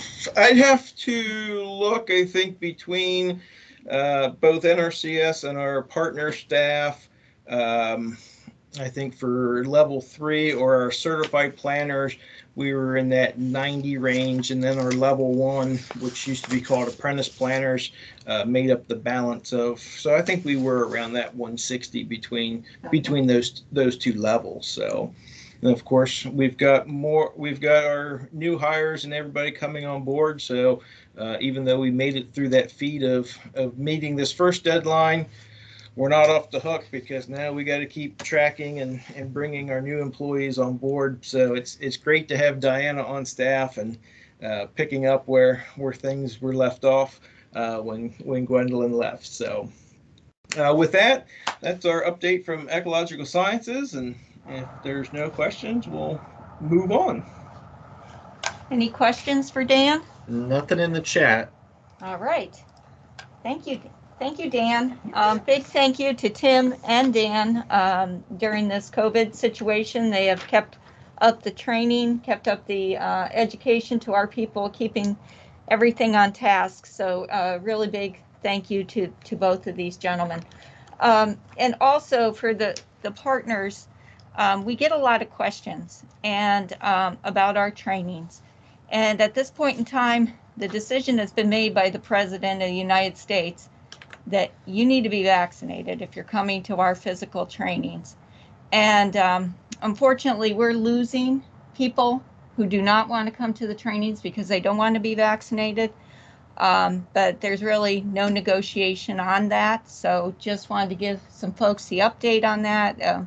Tim and Dan have both had to be the purveyors of bad news on that situation, but the government's very serious on that, and there's no wiggle room. And in fact, I'm sorry to say we've lost several employees over this. They've either resigned or retired early. So it's not going anywhere, folks. So a big thank you to these two guys because they've kept up those trainings. We have had a lot of feedback from our folks that the in-person trainings are a lot more helpful. I think people don't multitask when we have in-person meetings and have a little bit more one-on-one connection. So big thanks to these guys. Moving on, now we're heading over to our financial programs, and I'm pleased to introduce, we were going to have Scott Heckman, our assistant for programs, give this introduction, but Scott has another commitment today. So Ryan Cornelius, our Ewp Program Manager, will be starting off today. So Ryan. Good afternoon. And hey Tim, do you have yeah, so do you want to run the slides? My computer's been lagging tremendously. I will. I'll happily run the slides for you, Ryan. No problem. Okay, sounds good. Thank you. Okay, so yeah, to start things off, yeah, I'm Ryan Cornelius. Thanks for joining us here today. I'm gonna talk about expanded opportunities to support climate smart agriculture here in 2022. I'm going to give an update on climate smart ag and forestry, the Ewp cover crop initiative, known as CCI, and the Ewp Conservation Incentives Contracts, CIC.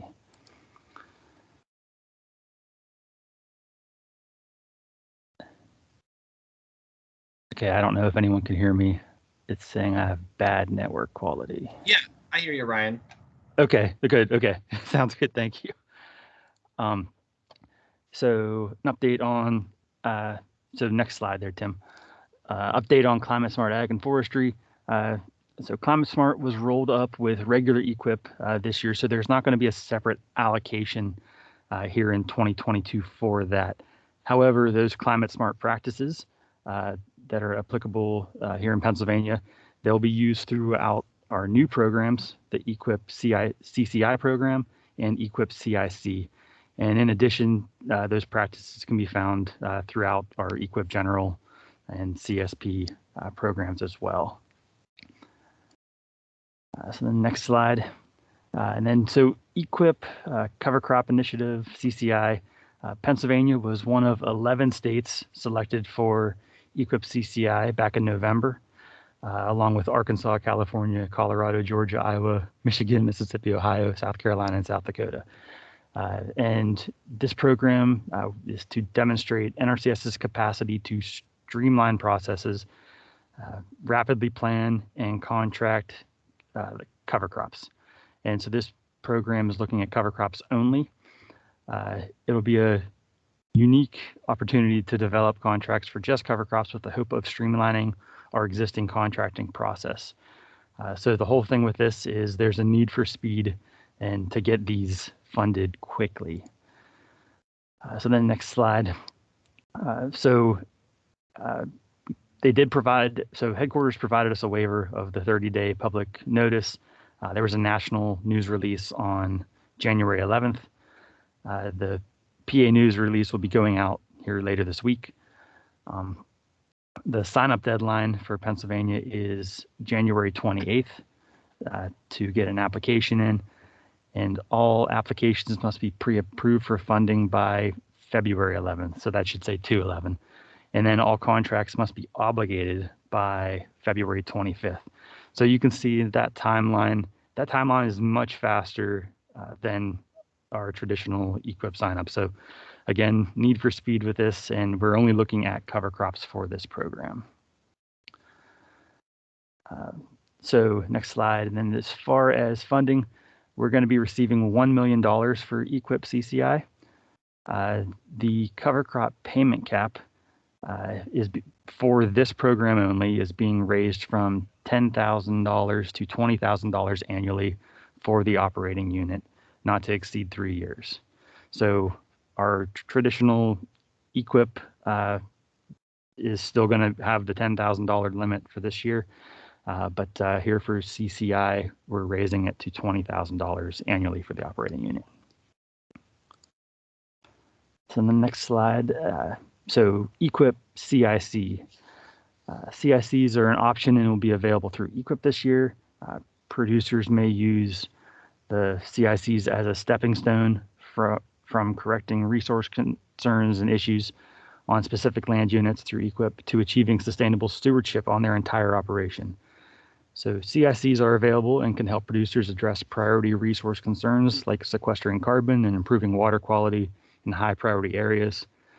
So those climate smart practices such as conservation crop rotation, cover crops, and there's a list of practices. But again, another cover crop program as well for people who are interested in that. So then next slide, they require producers to address at least one priority resource concern during the contract period. They're going to have an initial length of 5 years, and they're going to have a payment limitation of $200,000 for the life of the 2018 Farm Bill, which expires here in 2023. So for fiscal year 22, only Ewp practices will be offered, no CSP enhancements. So this is one of those programs that in coming years, it will develop, and more than likely will end up including CSP type enhancements as well. But for 22, only Ewp practices will be offered. There was a national news release on January 11th as well. And again, the PA news release will be going out this week. The sign-up deadline for Ewp CIC is April 1st, and all contracts must be obligated by September. And if you have any questions, you can ask them now, or I can go into my slides. Are there any questions in the chat at this point? There's no questions in the chat. Has anybody asked any questions? I'm not seeing anything in the chat.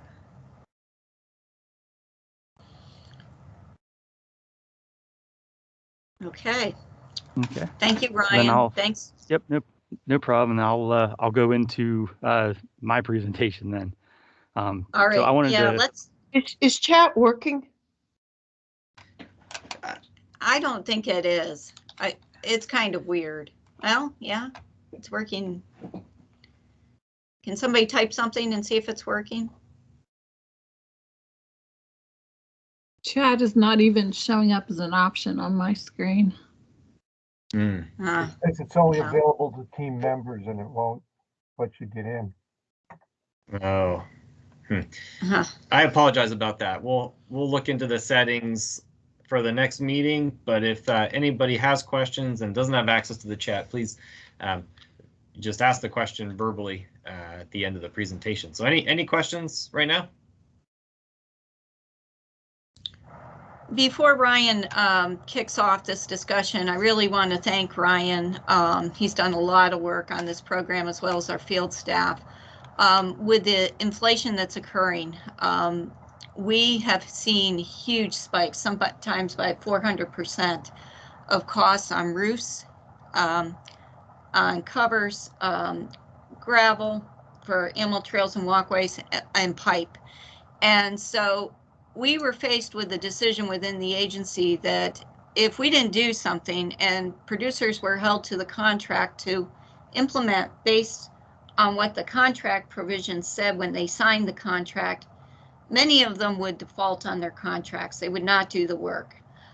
So Chief Cosby made a decision to institute coronavirus agricultural relief payments for producers that had these kind of impacts. And for Pennsylvania, we were I think Pennsylvania and Ohio were the two number 1 and number 2 states to experience these, what we're calling price spikes in materials, because we do a lot of heavy use areas with roofs and covers. And we do have a lot of dairy and beef cattle that have a lot of walkways as well as need watering systems. So with that said, this coronavirus relief payment came through. It enables producers to be paid for based on improved rates due to this inflation as a result of the coronavirus. And so we certainly, Ryan has been pushing a lot of product, and so has our field team. And so a big thanks to Ryan. I think he's almost over $2 million. And we would have lost a lot of contracts, and a lot of conservation wouldn't have gotten done. So a big thank you to him and to our field staff for making this happen. So Ryan, I'll turn it over to you. Okay, thank you, Denise. And yeah, thank you, Tim. So yes, I'm going to talk about the coronavirus agricultural relief payments. I'm going to call it CARP just for ease of saying it. And then I'm also going to discuss the urban agriculture updates. So next slide. So the farmers faced and are still facing extreme inflation costs for materials.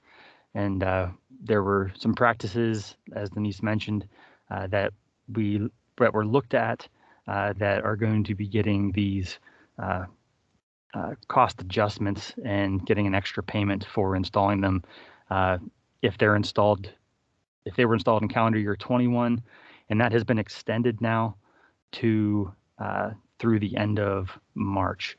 So anything from January 1st, 2021 through March 31st, 2022, if it's installed and certified by us at that point.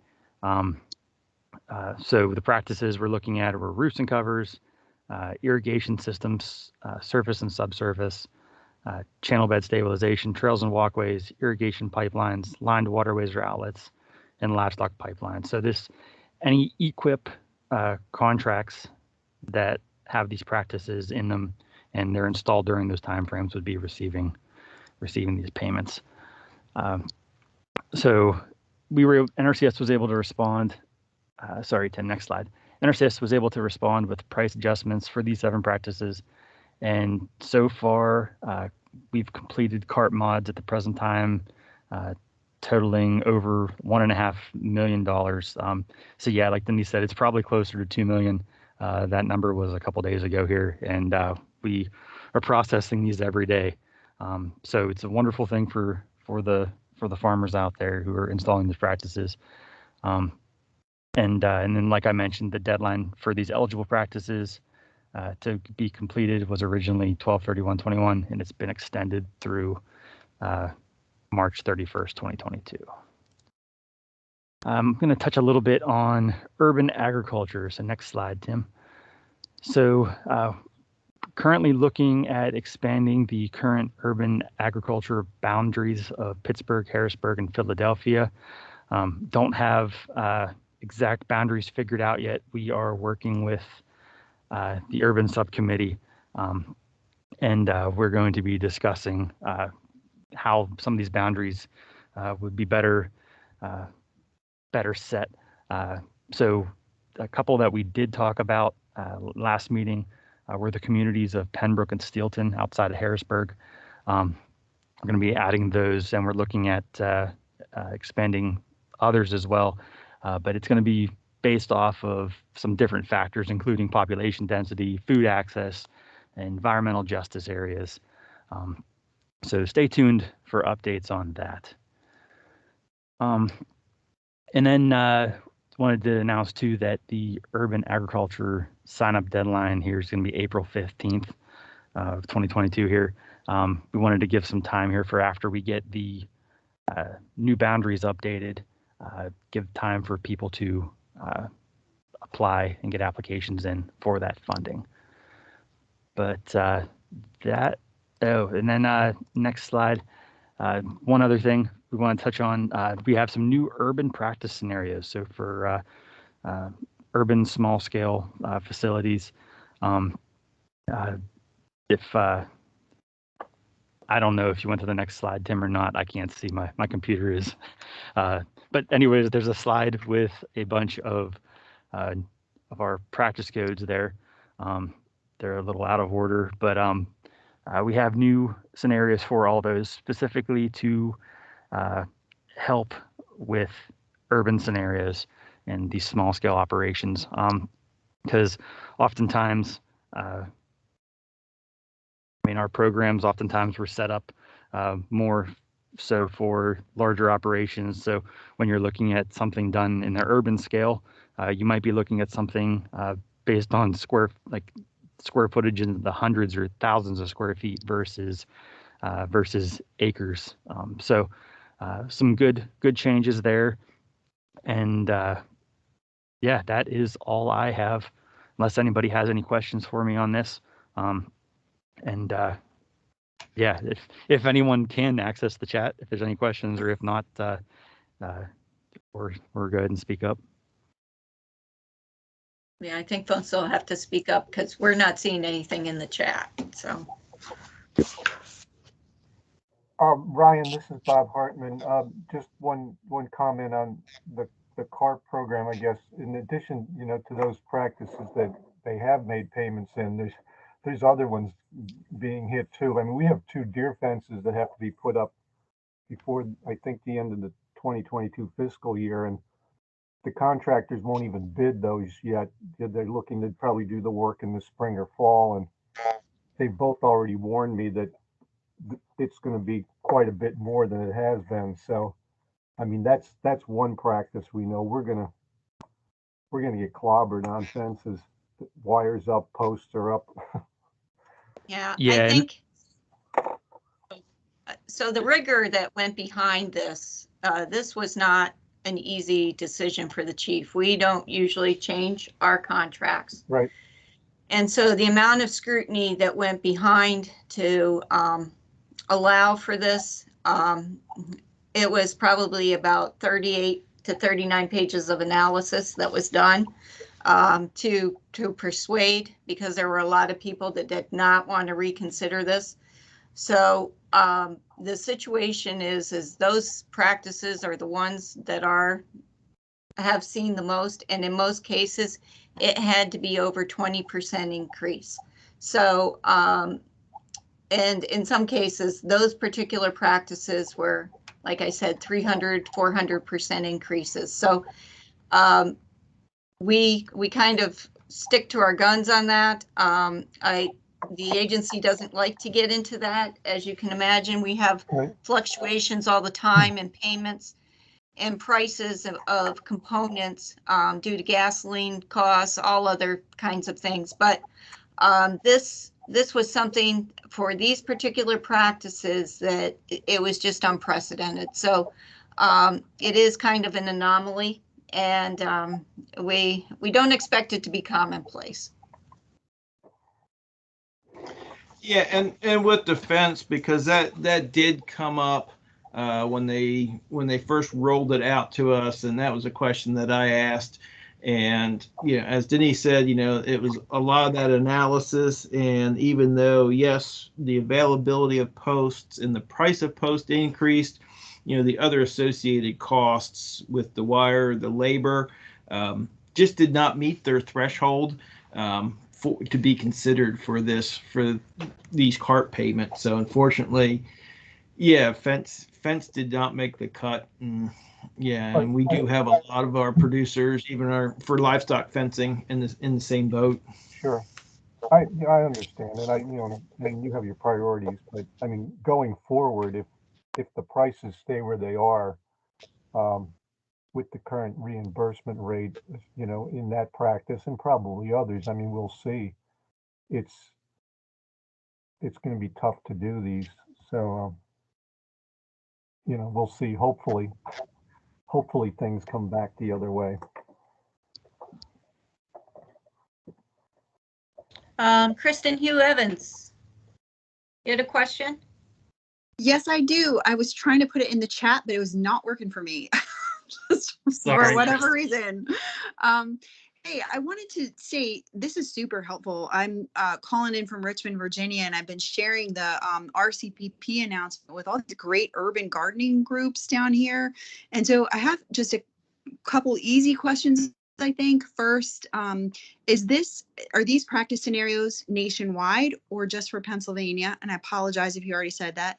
Second of all, is there any link online that will take me to these practices, and then also the payment rates? Because I know one of the struggles with the smaller farms is that the payment rates that are broadly applicable, like to 1,000-acre farm, for example, sometimes just don't make it worth a smaller farm's time to go in and apply, because when you look at it on a per acre basis, it's nothing. So are these payment rates specifically designed to encourage a smaller land holders to come in the door, and are they nationwide? That's my question. Yeah, thank you. They are nationwide, Kristen. Chief Cosby was concerned that we weren't looking at the smallest unit costs or the transportation costs related to get some of these things into inner cities. So these are nationwide, and we have rates for Pennsylvania that I think Tim will take us to. That link, it's across the nation. And Kristen, I'll just jump in.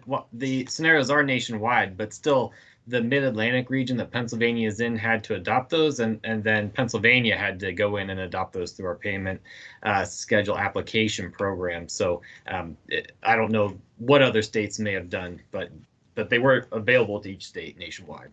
And I'm trying to go to our Ewp webpage, or programs, and then financial assistance. The Pennsylvania payment schedules are available here. You can pull the Ewp payment schedule by clicking on the Ewp link right here that I have my cursor on. And then all of our scenarios where the prices are essentially developed are available right here. So you can see what components make up each of those scenarios and really see where that incentive payment, where it came from. And that's where the practice scenarios would be. I can put this in the chat. I don't know if anybody will see it, but if anybody wants to email me, if you don't know where this is, feel free to email me at tim.peters@usda.gov, and I can get this link back to you pretty easily. And we'll also ask Ted to send it out to you all so that you can see it. Any other questions? Okay, not seeing any more hands raised. We'll move ahead to National Water Quality Initiative and the Conservation Stewardship Program, and the Conservation Innovation Grants Program that are managed by Ashley Leonard. So Ashley? Can you hear me? We can hear you just fine, thanks. And can you see my screen? Yes, right now I see it. Okay, great, thank you. This is Ashley Leonard. I'm a conservation program manager in the Harrisburg office. And I'm going to give you an update on the programs that I'm involved with. So just an outline what I'm going to talk about. Talk about conservation innovation grants that we call CIG sometimes, our fiscal year 2022 notice of funding opportunity. Then we'll move on to conservation stewardship program, or CSP, the obligations we've done so far in fiscal year 2022. And then last we'll talk about National Water Quality Initiative with a success story from Squaterra Creek Watershed. So we're working on getting something posted for our conservation and innovation grants, the notice of funding opportunity. In the past, for a little while, we've had our priorities in Pennsylvania as soil health, water quality, urban farming, and non-industrial private forest land. And we're now adding carbon sequestration and legacy sediment to those. So for carbon sequestration, those were needs that we felt we had in the state. So for carbon sequestration, we're interested in projects that would demonstrate practices and management techniques that would advance carbon sequestration beyond our NRCS conservation practices, as well as developing strategies to increase biological carbon sequestration on farmsteads. And then with legacy sediment, we're interested in demonstration and evaluation of its use for land reclamation. So legacy sediment is left behind colonial mill dams, and when we take that long-term sediment accumulation out of there, what can we do with it? And so we'd like to demonstrate and evaluate that for land reclamation. That could include evaluating costs and benefits of putting that on a variety of land types, including urban brownfields, agricultural areas, and abandoned mine land. I wanted to move on to Conservation Stewardship Program. In the first quarter of our fiscal year, which started in October, we were busy with CSP renewals. And what that is it's a continuation of an existing CSP contract, and you need to be doing additional conservation work. So we did 69 contracts for over $3.2 million on over 28,000 acres. And then for CSP Grassland Conservation Initiative, that's a program where we're looking to pay folks to maintain their land in grassland so it's not eroding. We only had one contract there for a little over 1,000 acres on a little more than $1,000 on 11.4 acres. CSP, our traditional conservation stewardship program, we sometimes call that classic. We'll be contracting that during the summer months. And then I just wanted to provide an update on the 2-year ineligibility period. That's actually been waived by our chief on all CSP applications. And that was a rule that prevented CSP renewal applicants that did not end up with a contract from re-enrolling in the classic sign-up. So that the CSP classic sign-up is a little easier to get into than the renewal, because the renewal you're maintaining everything you've done in the past, and then you have to meet additional resource concerns at a higher threshold, at a higher level than you do for CSP Classic. But anyway, that ineligibility period of 2 years has been waived. So wanted to mention that. And then something else we'll be putting out there soon will be CSP renewals for 2023. Then with National Water Quality Initiative, that's actually a subset of the Environmental Quality Incentives Program. And I've shown maps on that previously. We do continue to do work in our 5 watersheds, and I listed them here so you can see what they are: Warrior Run, Upper Kishicopolis Creek, Upper Yellow and Beaver Creeks, Swatara Creek, and Maiden Creek. And today I just wanted to go over some successes in the Swatara Creek watershed. And in that watershed, the water quality monitoring parameters were for sediments and nutrients. So in the picture to the left here, you can see some real and gully erosion starting to form in a field. And as that starts to wash away, that just kind of keeps unraveling back up into the field. And you can see the same thing there in the lower picture. So a fairly common issue we see on crop fields with sediments moving, erosion and sedimentation occurring.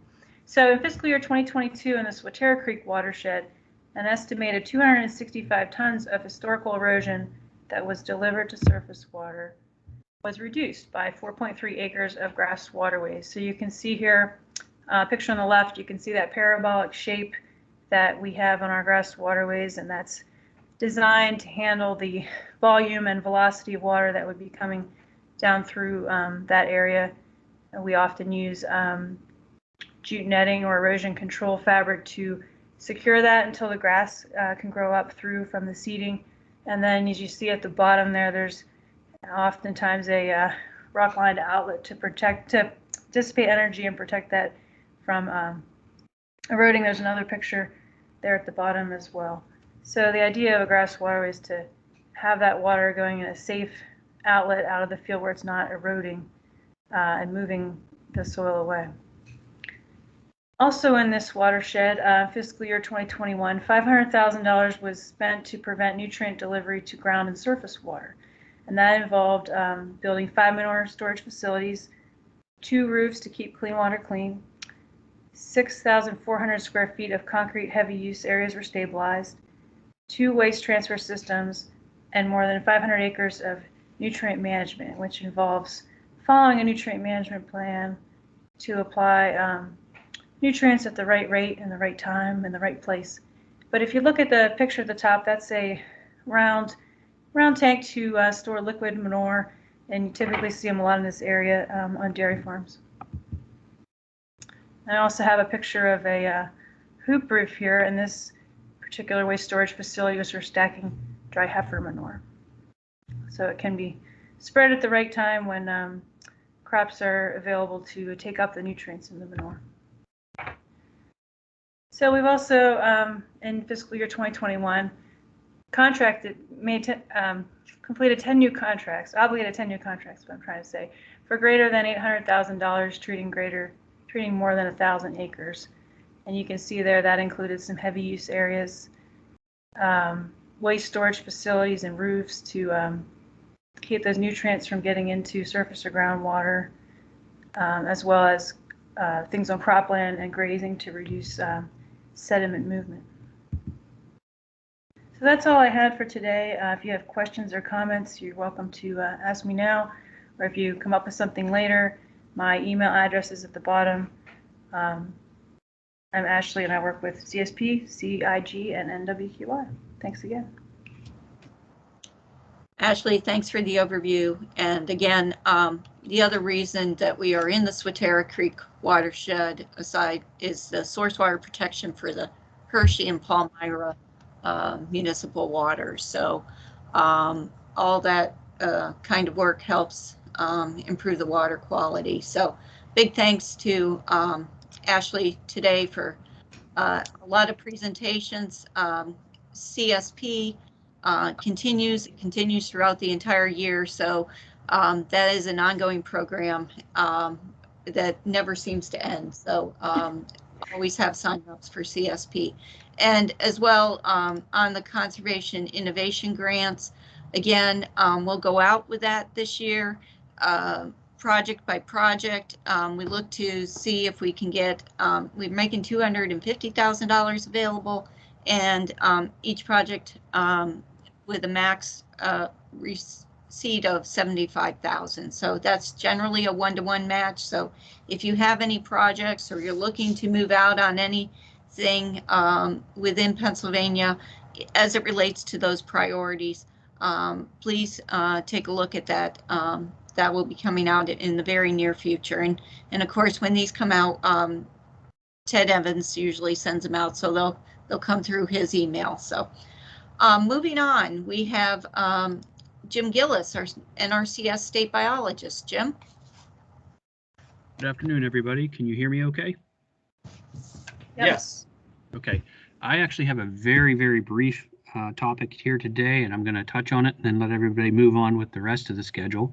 I just wanted to mention briefly that CREP, the Conservation Reserve Enhancement Program, signups are ongoing.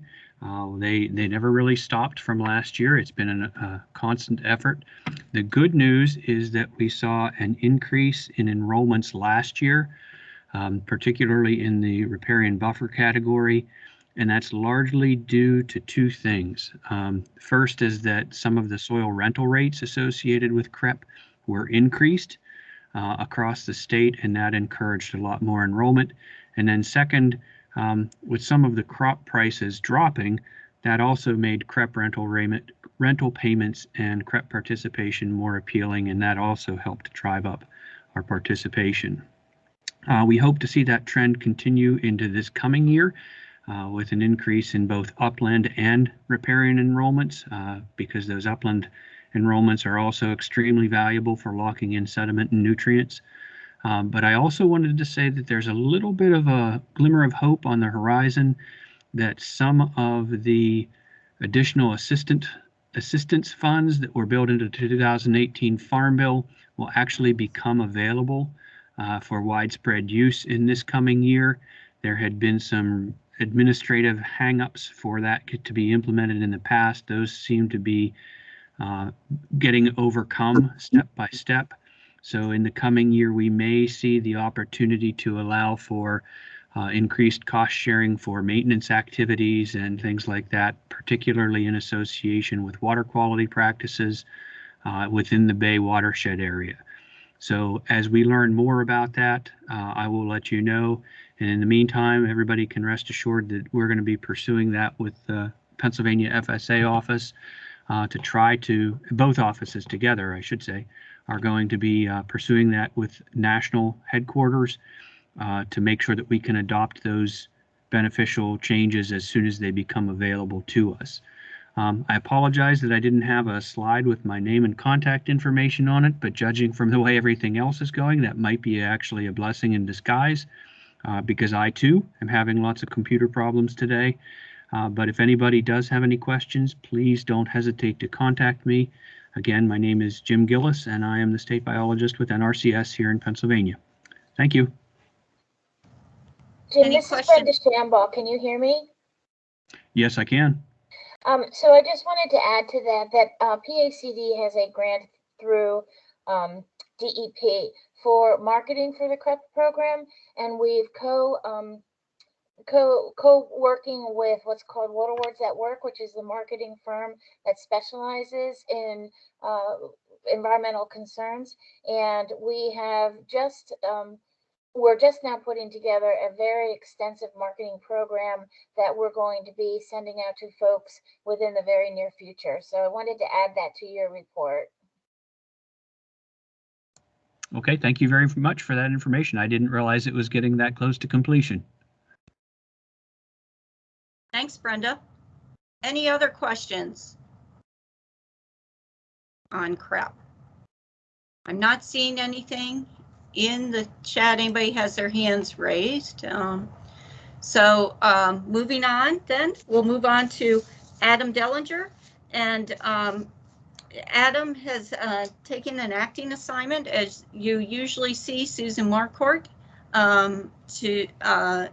who has been managing the Regional Conservation Partnership Program for many years. She's done a great job with that program. RCPP is getting a life of its own, and so we are advertising for that position. And in the meantime, we have several actings that are coming through that are helping us out until that position is filled. So Adam Dellinger is one of those folks, and so thank you, Adam, for taking the time out of your busy schedule to do this, and we'll turn the presentation over to you. Okay, great. Thanks so much for that introduction, Denise. Hopefully everyone can see my slide. I've shared it. Yes, I see it. Excellent, excellent. Thanks, Tim. So yeah, as Denise said, my name is Adam Dellinger. Good afternoon, everyone. I'm the acting RCPP coordinator for Pennsylvania NRCS, and I just wanted to take a few minutes today to give a really quick update on all things RCPP. So, actually today we've already had the opportunity to hear a little bit about one RCPP that's occurred in Pennsylvania, but for those of you that may not be that familiar with the program, I thought I'd give a very quick overview. So fundamentally, RCPP is a way for the agency to cooperate with partners to implement innovative conservation projects. And there are two main pathways to make this happen, sort of our classic or our alternative funding arrangement pathways, or AFA. With Classic, this is essentially a way for NRCS and partners to work together on outreach and implementation of land management or easement activities. And these activities are often contracted in similar ways that you're probably used to in other programs like Ewp and CSP or ASAP. AFA is a little bit different. It's a little bit more grant-like, but it's still not a grant. With a little bit more funding going to the partner rather than the landowners directly, but that also comes with more administrative and technical assistance responsibilities. Most of the activity is completed through RCPP in Pennsylvania, whether it's AFA or Classic, are land management improvement or easements. Land rentals are also a possibility, but we haven't done a lot of that in Pennsylvania yet. So where are RCPP activities happening in Pennsylvania right now? At this point, there are 5 2018 Farm Bill RCPP Classic projects that have been approved and they're underway. They'll achieve a mix of easement and land management conservation goals. One AFA project is still under negotiation, but we will be wrapping up that agreement relatively soon. On this slide, I included some maps of our 2018 projects that are the agreements are complete, just so you can get a little bit of a sense of where the majority of RCPP work is currently occurring. But I should also note that there are a couple of 2014 Farm Bill RCPP projects that are wrapping up as well. Now for fiscal year 22, applications are actually currently being accepted. This just opened up last week. A broad range of entities are eligible to apply. Conservation districts, universities, NGOs, state and local governments.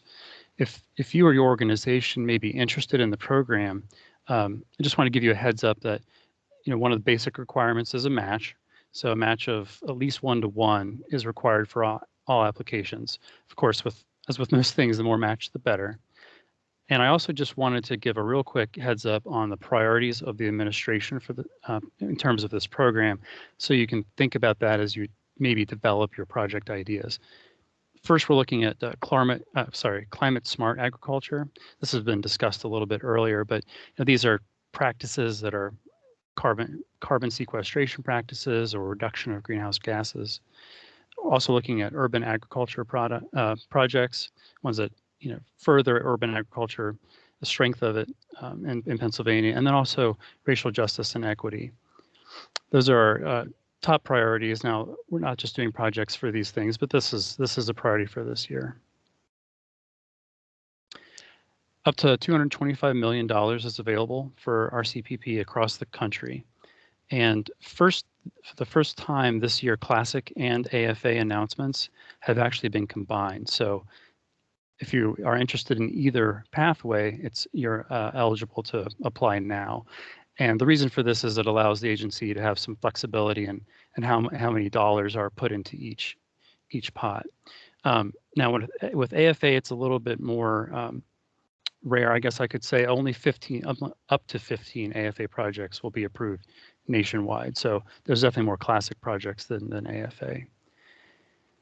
For each funding level, for the funding level for each project, the maximum is going to be $10 million, a minimum of $250,000. And that is combined financial and technical assistance. So if the project includes funding for paying for implementation, as well as paying for the actual work on the ground, that would be combined and have to fall within that $250,000 to $10 million range. The application deadline for this year is just before midnight Eastern time on April 13th. So if there's anyone interested in applying, you're encouraged to plan ahead and submit the application a day or two early. We do have tech support for the portal that's used to submit the application, but they are only available 8 to 5 on weekdays. So if you're waiting till the very last minute, 11 o'clock at night to try to submit it and run into a problem, there may not be help available for you. There's actually going to be a webinar tomorrow afternoon from 3 o'clock till 4:30 Eastern time. I plan to put a link in the chat. I will still go ahead and do that, but I'll have my contact information at the end. You can feel free to contact me for additional link or other information on how to sign in. If you think you may be interested in applying for an RCPP project, it would definitely be worth your time to call in tomorrow if you can. And along those lines, I also just really wanted to note that it's really important that if you're considering applying for an RCPP, please plan to schedule a meeting with myself or other NRCS staff early on so we can provide guidance. And that'll really help make the application application process more smooth. So that's all I have for today. Thanks for your time. Here's my contact information, adam.dellinger@usda.gov. Again, let me know if you have any questions, and I'll be happy to either answer them now or after this meeting.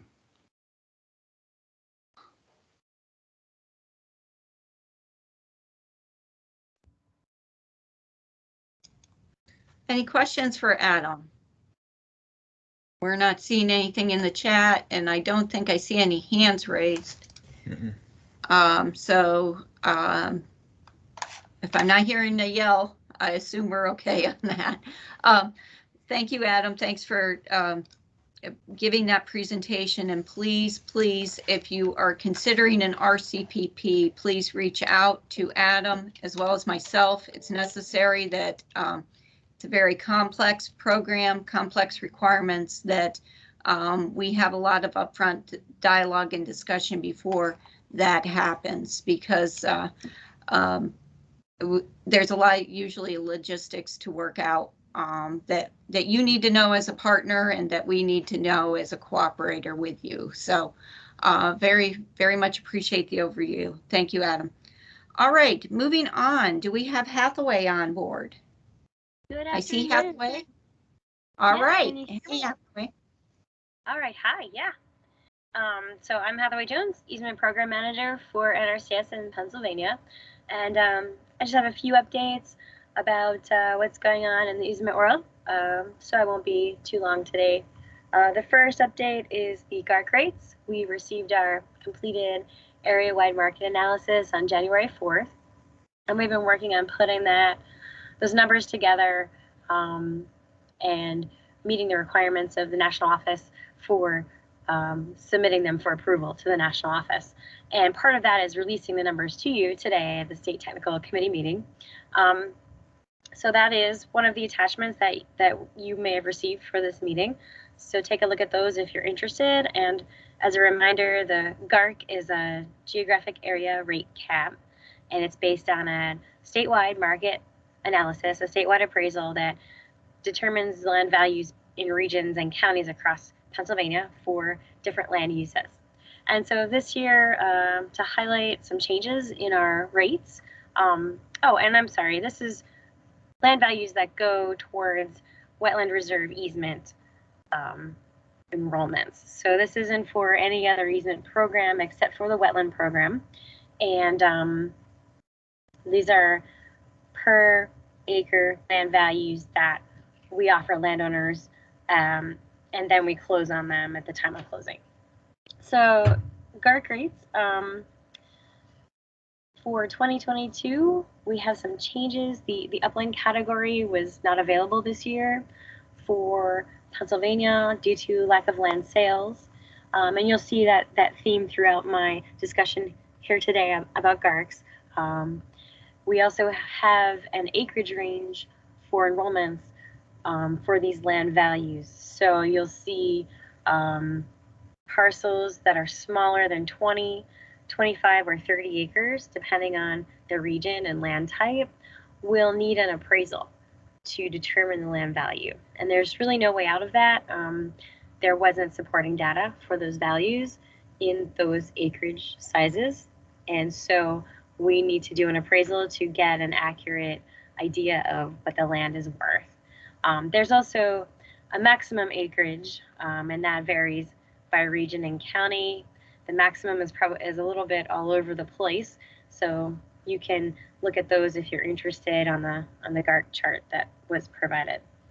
Additionally, regions 6 and 7 for cropland land category, there's no data to support a land value. So again, for those areas for cropland, we will likely need an appraisal, or we can get a waiver from the national office to allow us to use different data sets than were specified in the specifications for the appraisal.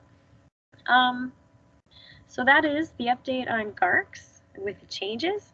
These aren't official yet, but we are providing them to you as part of our requirement for formulating GARC values. And just as a reminder, the GARC is, for the wetland easement, is 95% of the fair market value in each county as determined by the appraisal. So we are estimating that each WRE easement takes about 95% of the rights of the property. So we have adjusted the fair market value for the purchase price accordingly based on the rights that the landowner retains after the easement is in place. And that is GARC rates. Moving on to deadlines For easements, ASAP, that's ALE, and WRE, that's Ag and Wetland. RCPP, that Adam just talked about, for easements, and HFRP, that's our Healthy Forest Program. We had a deadline of January 4th for applications. That means the application form has to be signed and dated January 4th. That has passed, of course, and our next deadline coming up is March 1st for round 2. And so there's still time to apply for all of these programs, and we will rank and fund projects until funding runs out for them based on the ranking pool when the application was submitted, and also how much funding and how many applications we receive.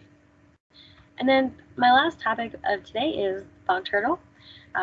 Many of you may already be aware, but some of you may not, that a milestone was recently reached with bog turtle recovery, and NRCS has protected 83 occupied wetlands, bog turtle occupied wetlands throughout different states, and that's not just Pennsylvania, specifically for the bog turtle, and that meets 45% of the Fish and Wildlife Habitat Recovery Goal for delisting the bog turtle as a threatened species by the year 2050. So that's pretty awesome. We are pretty far ahead with that goal, and the WRE program, easement program, really helped us get there. So that's something to celebrate, and we plan to celebrate this event at our next state technical committee meeting. We've invited Fish and Wildlife Service to speak about the turtle and about the recovery efforts. So tune into that. I think it'll be interesting, and in any case, turtles are cute, so you should definitely come to the next state technical committee meeting. Oh, and that ends my presentation for today on easements. If anyone has questions, speak up or type something in the chat, and of course I can be reached anytime through email or phone if you have questions. Thanks. Okay, thanks, Hathaway. Any questions for Hathaway? We're not seeing anything, so if anybody has anything, just speak up. All right. Thanks, Hathaway. Thanks for the great overview, as always. We did have a request, I think, from John Wright with the Central Appalachia Forestry Roundtable. John, did you want to announce that?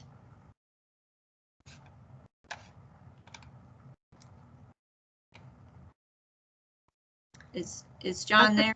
This is I wonder Katie. if Katie on. Go ahead. Yeah, Denise is. I don't see John on the call actually. Oh, okay. But I'm happy to do that. And I can. Did he share the agenda with you specifically?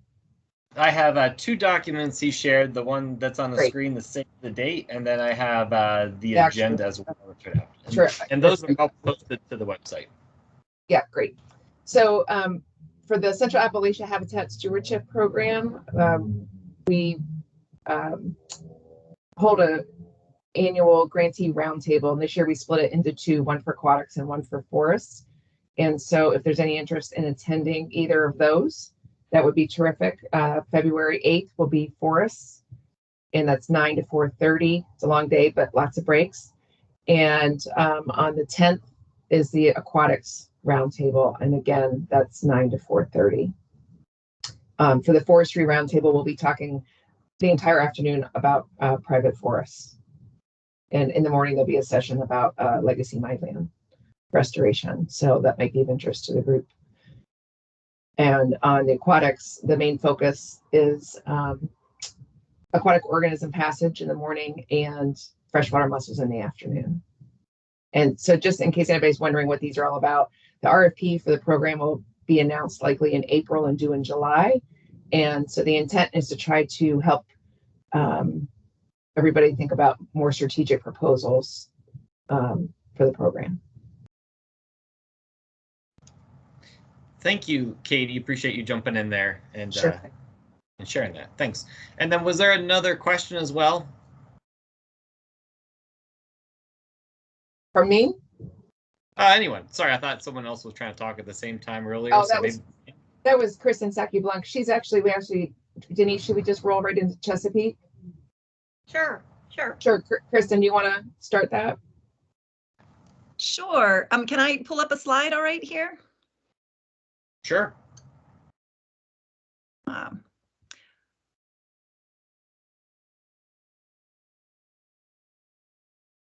Well, it's not sharing easily, so I'll just talk quickly. This is Kristen Saki-Blanc. I'm a field liaison and support Chesapeake Bay Stewardship Fund that NIFWF stewards.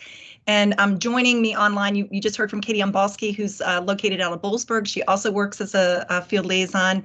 And we also have our partners in Sustainable Chesapeake online. That's Kristen Hughes Evans and Virginia Morris, who also, in addition to working with innovations across the agricultural landscape for the Bay, also serve as field liaisons. And our report to you today is simply to say that there is an unprecedented amount of funding that NIFWF has to invest in Pennsylvania ag conservation and habitat, but we really wanted to kind of pitch the ag conservation opportunities here.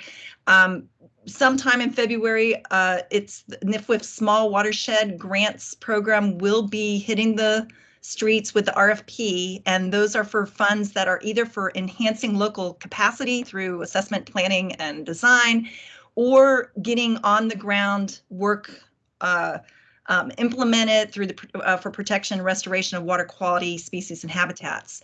But the third category of grants, the Pennsylvania Most Effective Basin Grant, this is one that it can roll directly to the partners that are providing technical assistance, including the districts, the nonprofits, and the private sector technical assistance providers, where there are farms have specific conservation readiness to implement. In an ideal world, this is augmenting what is happening through NRCS with its Farm Bill funding programs, but where there might be a backlog or projects that are ready to go that didn't get funded, these are the projects that can come in the door and get funding and funding quickly. Those funds, both the Small Watershed Grants Program and the Pennsylvania Most Effective Basin Program, there's going to be information on the streets in February for both of these RFPs. And then the second piece of this is that NIFWF, with its field liaisons, are conducting a very specific grants project and proposal development training with the districts, thanks to Brenda Schembaugh and her team with PACD. That's taking place on February 1st. The registration information is all geared towards conservation districts, but we want to say that for those of you who are gearing up to do grant proposals for NIFWF, reach out to us, reach out to Katie, Kristen Hughes Evans, or myself, or to the NIFWF team in Washington, Jake Riley and Stephanie Heidbreder, because we just want to make sure that the proposals we're getting from Pennsylvania are resulting in the funds flowing to Pennsylvania, and this is the year to come in with a proposal, even if you don't have the matching funds in some cases. We think that there's going to be a little bit higher latitude in supporting projects that don't meet the minimum match. Katie and Kristen, is there anything that you need to add to that? I think that we should probably just mention that for NEB, the idea is, the goal is a high cost benefit of nitrogen reduction. And so there's specific BMPs that are eligible, and those will be available in the not too distant future, but certainly at the time of the RFP. But they're all really trying to hit at nitrogen reduction. Thank you. And Kristen, this is Kristen Hughes Evans, folks. If I could just add, we're really encouraging grantees to coordinate with their NRCS districts and as well as their conservation district partners on this. We want partners to be operating in a coordinated, collaborative manner, not competing with each other to deliver cost share funding. So I just wanted to share with you all, given the NRCS audience here, that that's a key message for us. And we will be sharing that with partners in Pennsylvania and throughout the watershed.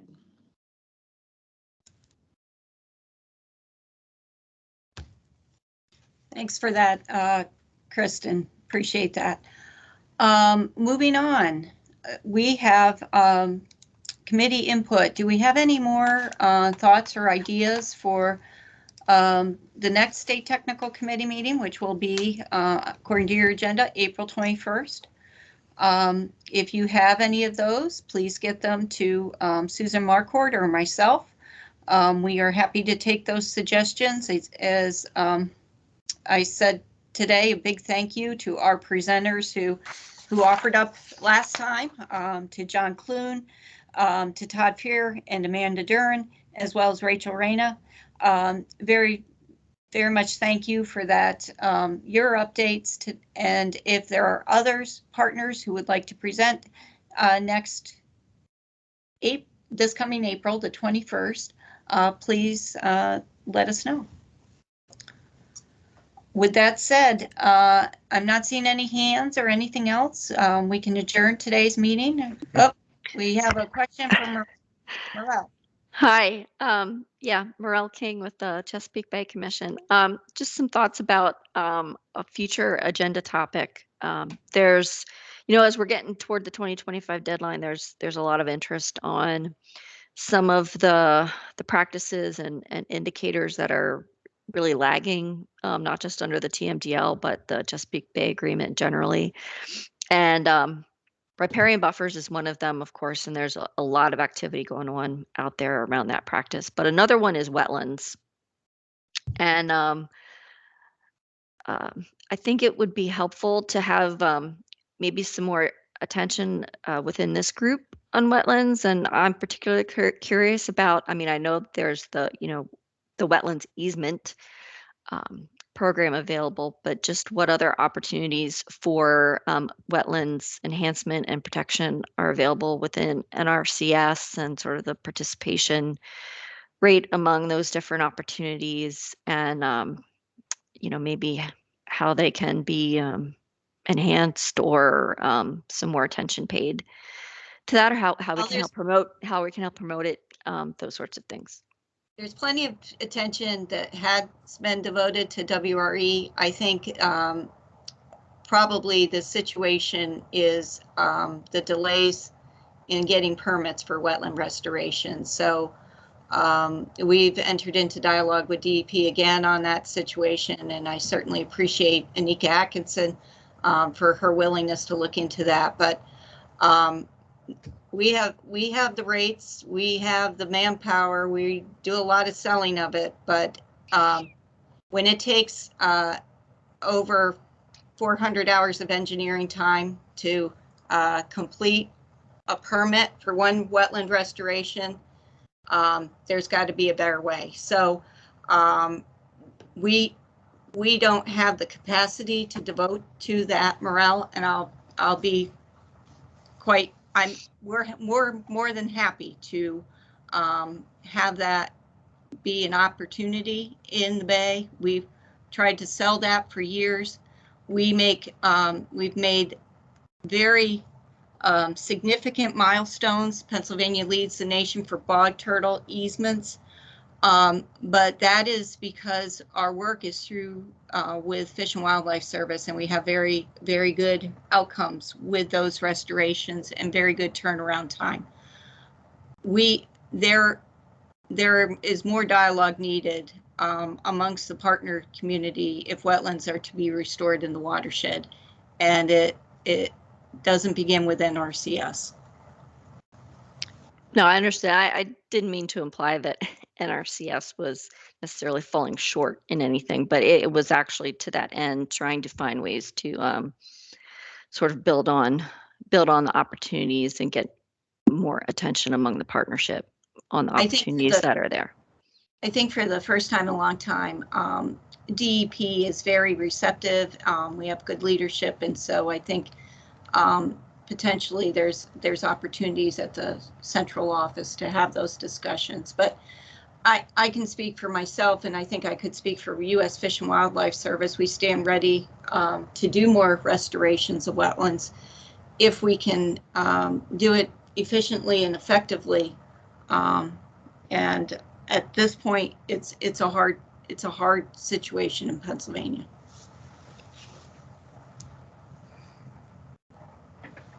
So thanks for I that. agree- Yeah, and I'd I love to agree have with you, Denise. This is more Mark Roberts, the conversation. Partners Coordinator for the Fish and Wildlife Service. We've been doing wetland work for 30 years in the state, and it's really slowed down to just a slow trickle. And what Denise spoke of is exactly the reason why. Permits continue to be extremely difficult. And if there is a will to communicate with DEP and the Corps to try and streamline that process, we'd be happy to assist.